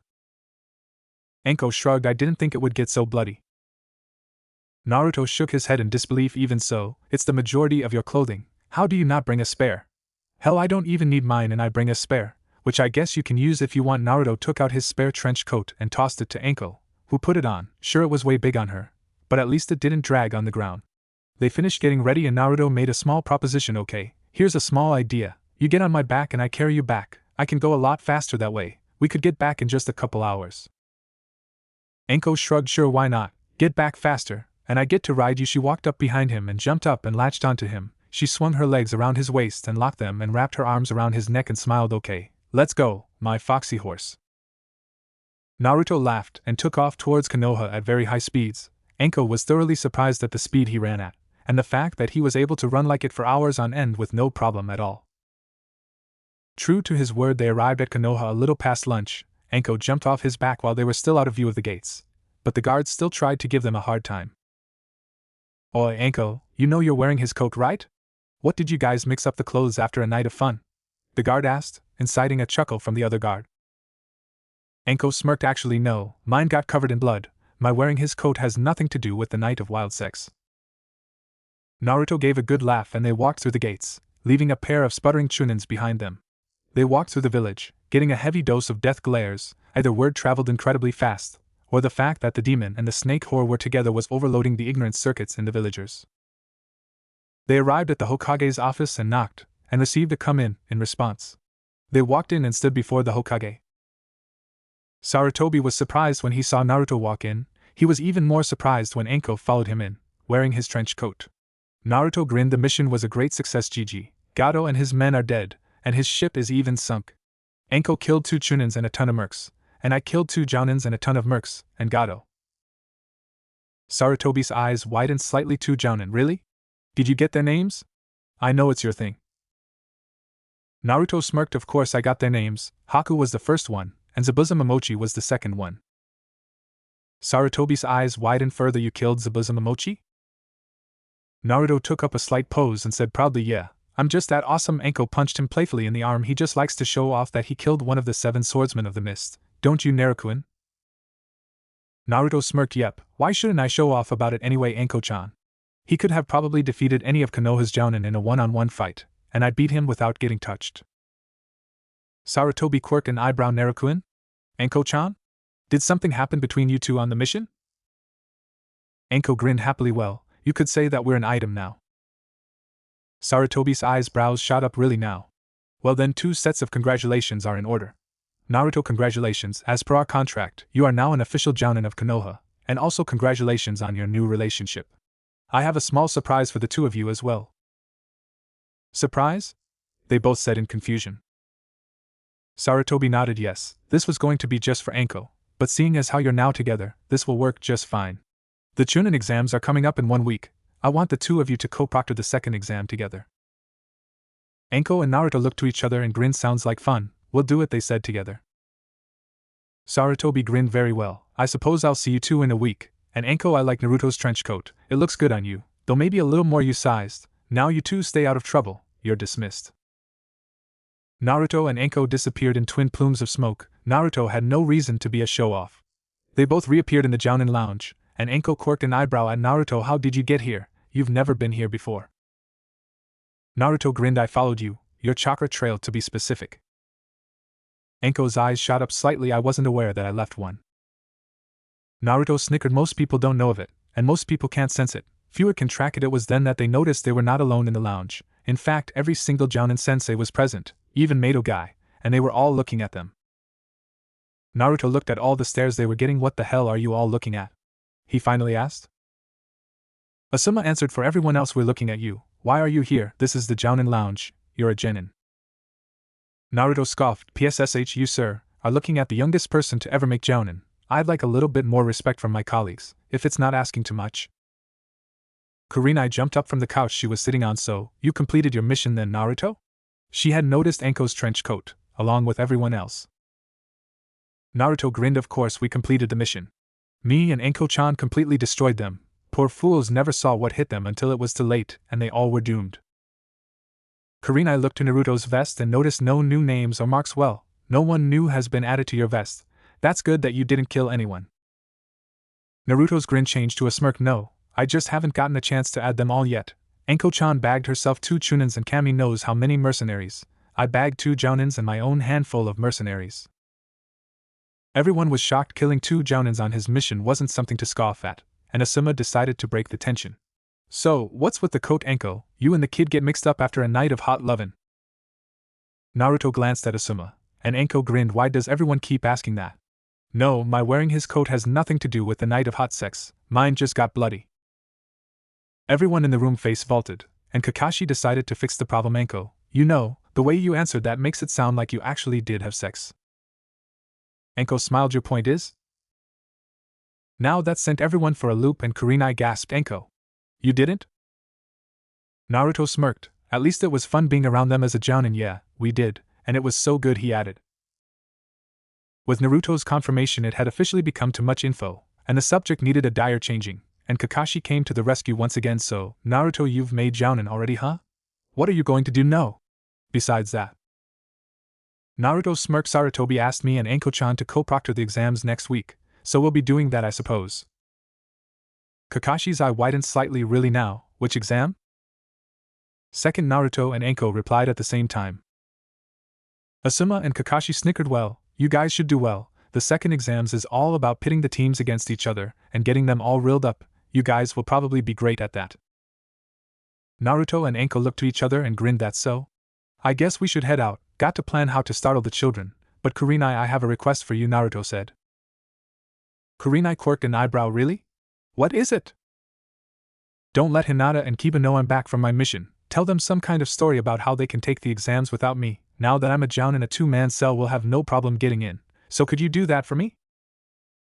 Kurenai sighed. I don't like the idea of keeping them in the dark, but fine, yes, I'll do it. Naruto nodded. Thanks, I guess we'll see you all around. Anko needs a new coat, and I've got names to add to my vest, so I guess we'll get out of here. Naruto threw an arm over Anko's shoulder and pulled her close. A split second later, the two disappeared in a swirl of fire, leaving the group of gathered jounins to themselves. Asuma chuckled. He's one hell of a kid, that's for sure. Already got himself a woman at 12, and Anko no less. He must like playing with fire. Kakashi chuckled with him, and Guy stood up and struck his nice guy pose. Yash. Naruto has the flames of youth burning brightly within him. To already attain the rank of jounin, it's truly a feat to be reckoned. Kakashi and Asuma nodded in agreement, both secretly now wanting a spar with the fresh jounin. Naruto and Anko both appeared in another swirl of flame in the downtown shopping district. Anko looked around and quirked an eyebrow at Naruto. Why are we here? Naruto frowned. Because you need a new trench coat, and I figured I'd buy it for you, so pick a shop and pick a coat, it's on me. Anko smirked. That so? Where exactly did you get this particular one? Anko asked, while lifting the coat from her shoulders slightly. Naruto tapped his chin and thought for a second. I got it right there, he said, pointing at the store he harassed so long ago. Why do you ask? Anko grinned and started walking towards the shop. Sarutobi-sama was right. I think your coat does look good on me, so I'll get one that fits me a bit better. Naruto grinned and stepped up his pace so that he was walking ahead of her. Alright then, the owner loves me to death, so this should be interesting. True to his word, the owner saw the two coming and ran to lock his door before they got there. But just as the first time, Naruto slammed the door open just as the owner got to it, once again sending him back a few feet on his ass. Naruto walked in, with Anko closely following him. I think they're over here, he said while walking over towards the hung-up coats. Anko looked at the shop owner who was still on the floor. Loves you to death, huh? Naruto chuckled. Well, the to death part is true at least. I hear they are. Naruto moved some other coats around and revealed a number of coats that were the same as his, except size of course. Anko flitted through the rack and looked through all the different sizes, and settled on one that was the same as his, except much smaller, and hugged her figure a bit more. It also only went to mid-calf, instead of down to her feet. Anko nodded, her decision made perfect. Naruto smiled. Great. He pulled out his wallet and dropped some bills on the counter. Thanks, old man. Same old drill. Money's on the counter with a little extra. He then grabbed Anko and pulled her into a dressing room. Once inside, Anko quickly shed Naruto's coat and gave it back to him. Naruto's eyes did not leave her fishnet-clad body though, and she put on her own trench coat and did a quick twirl for him. How's it look? Naruto spun her right into his arms and planted his lips on hers, sealing them into another passionate, heated tongue battle. When it finally ended and they parted, Naruto grinned at her. How's that for an answer? Anko smiled up at him. I guess it will do, but you, sir, are in for more later. Naruto smiled and led her out of the dressing room and the shop, looking forward to it. So what do you want to do for the day? We've still got time left, and nothing to do. Anko shrugged. I dunno, normally I just hang around and do nothing when there's no missions. Naruto closed his eyes for a second to think, then opened them and had a deviously evil smirk on his face. Well, since we got you a nice new coat, how about we spend the day with you not wearing it? Anko looked at him with a way to innocent face. Whatever do you mean, Naruto-kun? She asked in an angelic voice. Naruto grinned. You me, hot springs. Anko moaned suggestively into his chest. Sounds like a plan, let's go. Naruto grabbed her and scooped her up into his arms, earning a squeak from the kunoichi, then took off to one of the multiple hot springs in Konoha, where they continued to spend the day, alternating between relaxing and doing naughty things with their naughty bits. At the close of the day, either felt like they had rested for a day, but they both felt incredible. Naruto walked Anko to her house, then wished her good night, and headed back to his house, and promptly passed out on his bed, getting some much-needed rest from the day's activities. He woke up the next morning and quickly got to work on the new plates for his vest. He added 2 more plates, one that merely said Haku and the other Momochi Zabuza. He also added another bit to his villager's plate. Underneath it he added another tier thugs, which he then went about adding the estimated number of thugs he and Anko took out. He finished at 236. Though he thought if you counted whoever went down with the ship it would probably be closer to 300. Once he finished his updates to his vest, he put on all of his clothes and went out to get Anko. Once Anko finished getting ready and came outside, decked in her new trench coat, she turned to him and gave him a big good morning kiss, which he happily returned. Once they finished their kiss, she asked, So, Naruto-kun, what do you want to do today? She asked, implying with her tone of exactly what she thought he wanted. Naruto chuckled. As great as yesterday was, no, it's not what I actually thought we could do today. I don't want us to screw like rabbits, and then run out of new things to try before we even get to be together long. I was actually thinking that maybe we could meet the other exam proctors, and find out exactly what the test we're proctoring is going to be. Anko whistled. Damn, you're the first guy I've ever heard turn down a day of sex. You're something else, you know. Naruto grinned. Yeah, I know. So what do you think of my idea? Anko smiled and nodded. Sounds good. I guess we should start with the first exam, and proctor, huh? His name's Ibiki Marino, he's a colleague of mine, and head of Konoha's interrogation and torture unit. Naruto laughed. Sounds like a nice guy they picked. Well, let's go talk to him. And so the two set off to find Ibiki. They ended up finding him in Konoha's prison, where he was expected to be found. Naruto and Anko both walked into his office, where he was filling out some paperwork at a desk with a small lamp. When they entered, he immediately turned around to look at them, and quirked an eyebrow at her new coat, and the obvious similarities it had to Naruto's. "Anko, what are you here for? And who's the kid?" he asked. Anko smiled. "This here is my Naruto, Konoha's newest and youngest ever jounin. He's also my boyfriend. We were asked to co-proctor the second exam together, and Naruto thought it'd be good to learn about the other exams and their proctors." Ibiki quirked an eyebrow at Naruto. "So, just how young are ya? And the first exam is a written test, with a hidden test to see how well they can cheat, with a final piece of seeing if they're willing to risk everything for their mission." Naruto smirked. "I'm 12, and thanks for the information about the test. Do you know anything about the test we're proctoring?" Ibiki's eyes widened. 12? You certainly don't look it. Anyway, your test is the main elimination test, designed to get rid of the most teams. It pits the teams against each other in the Forest of Death in a giant 5-day-long survival test. Teams are pit against each other and have to obtain the scroll they need from another team, then head to the tower in the center of the forest. Naruto nodded. Fairly straightforward test. Thanks for the help, Ibiki. I guess we'll see you at the exams then, eh?" Ibiki nodded. "Indeed, I'll see you both there, and try and stay out of trouble, would you, Anko?" Anko grinned. "No promises." Ibiki sighed and Naruto led Anko out of the prison. Once outside, he turned to her once again. "Well, do you by chance know who's proctoring the third exam, or what it's about?" Anko shrugged. "Not a clue. I guess we have to ask Sarutobi-sama about it." Naruto nodded. "Alright then, let's go pay the old man a visit then, shall we?" Anko nodded and put on her best puppy dog eyes she could muster. "Would you carry me, Naruto-in?" Naruto sighed. "You're lucky you're so cute." "Alright, fine." Naruto stooped down and swept Anko off her feet into a bridal-style hold with her legs dangling over his arm. Anko snuggled up to his chest in a way that was far too cute for her, and Naruto started off towards the Hokage office. After more than his fair share of odd looks and evil glares, he arrived at the Hokage's office. Since his hands were full, he did the only thing he could do. "Hey, Anko, could you knock for me?" No answer. Naruto looked down and Anko was snuggled up to his chest and snoring cutely. "You've got to be kidding me. How do you fall asleep like that?" Damn. Naruto knocked with the only thing he could, his head. He leaned forward and banged his head on the door a few times. A quick "come in" was his response, and he slipped into the room, after a little trouble with the doorknob. Sarutobi's eyes widened in surprise and worry when Naruto walked in the room, with a rather limp Anko in his arms, and he stood up from his desk. "Naruto, what happened? Is she alright?" Naruto chuckled, and then Sarutobi heard it, the soft snores coming from her. "She asked me to carry her, then went and fell asleep, lazy bum." Sarutobi smiled at the two and quirked an eyebrow. "Things happened quick between you two, didn't they? If memory serves, you called her irritating before you left on your mission." Naruto sighed. "Yeah, but she's so different when she's not around the villagers, so much more normal, more her. Anyway, I'm getting sidetracked. We were coming to ask about the Chunin exams. We already talked to Ibiki about the first and second exams, but neither I nor Anko have a clue what the third exam is, or who the proctor is." Sarutobi nodded. "Ah, very well.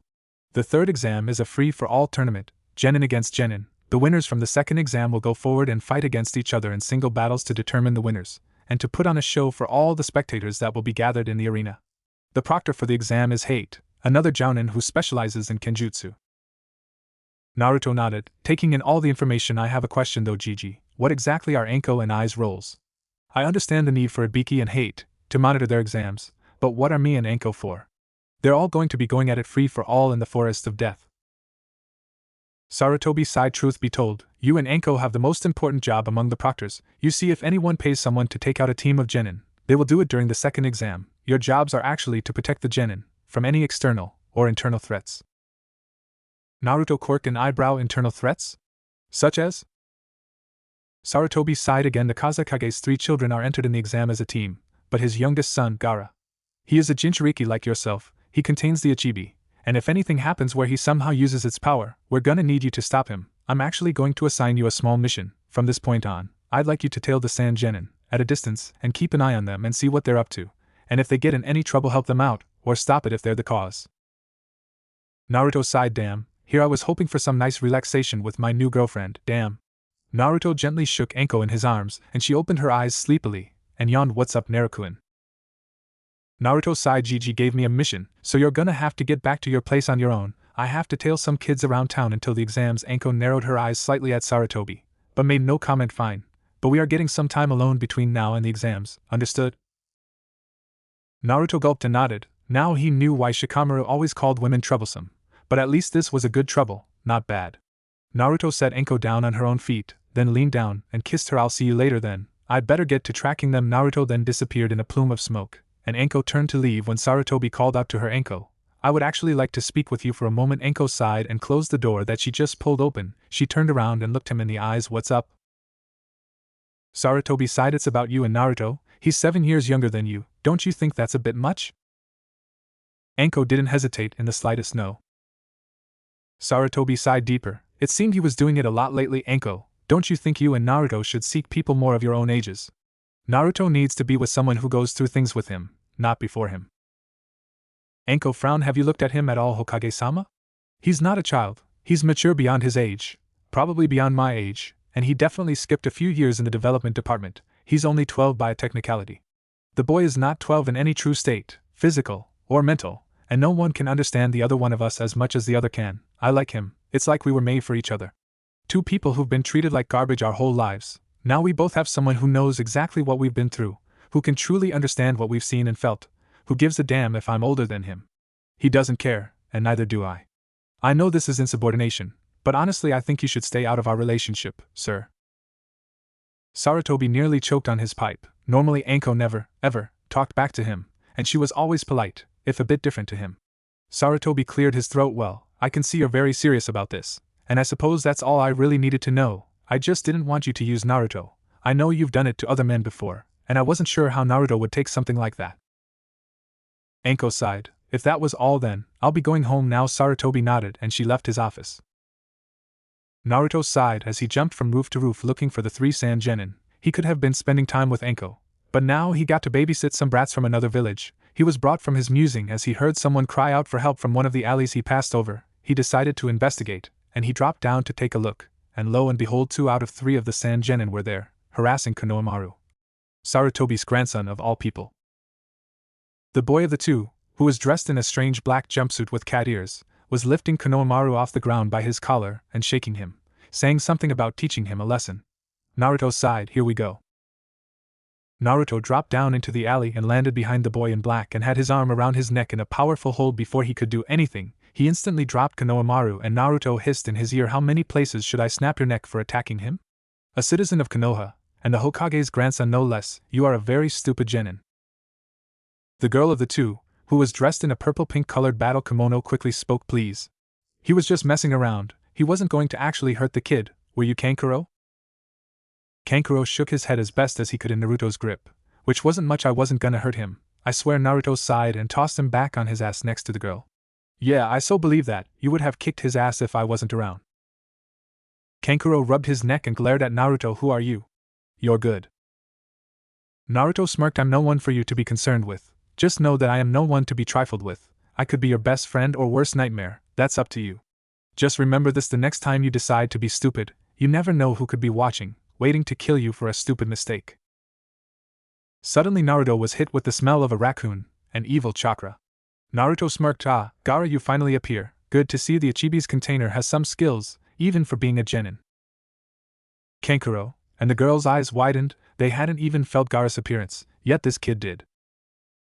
The girl decided to try and flirt him into giving some info. Hey there, my name's Temari. Do you have a name? Or should we just call you the shinobi in red? She said, while managing to ride her kimono leg up a bit. Naruto chuckled. Flirting won't work. Sorry, I've had way too many girls try it on me. Plus my girlfriend would tie you up to a wall and torture you to death if she ever even thought you were trying to steal away her man. And yes, I do have a name. No, I won't tell you it. But if you need a name to regard me with, I also go by Shinka Sakuraku.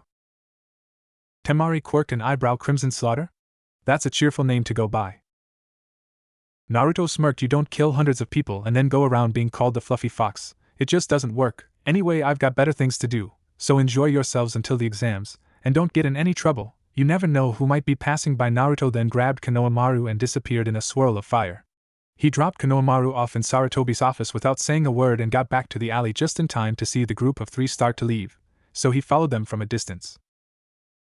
The week before the exam passed, and it sucked horribly for Naruto and Enko both. Naruto had to follow the sand genin around everywhere, and had almost no free time to do anything with Enko, so every encounter they had was rushed and not nearly as good as they wanted.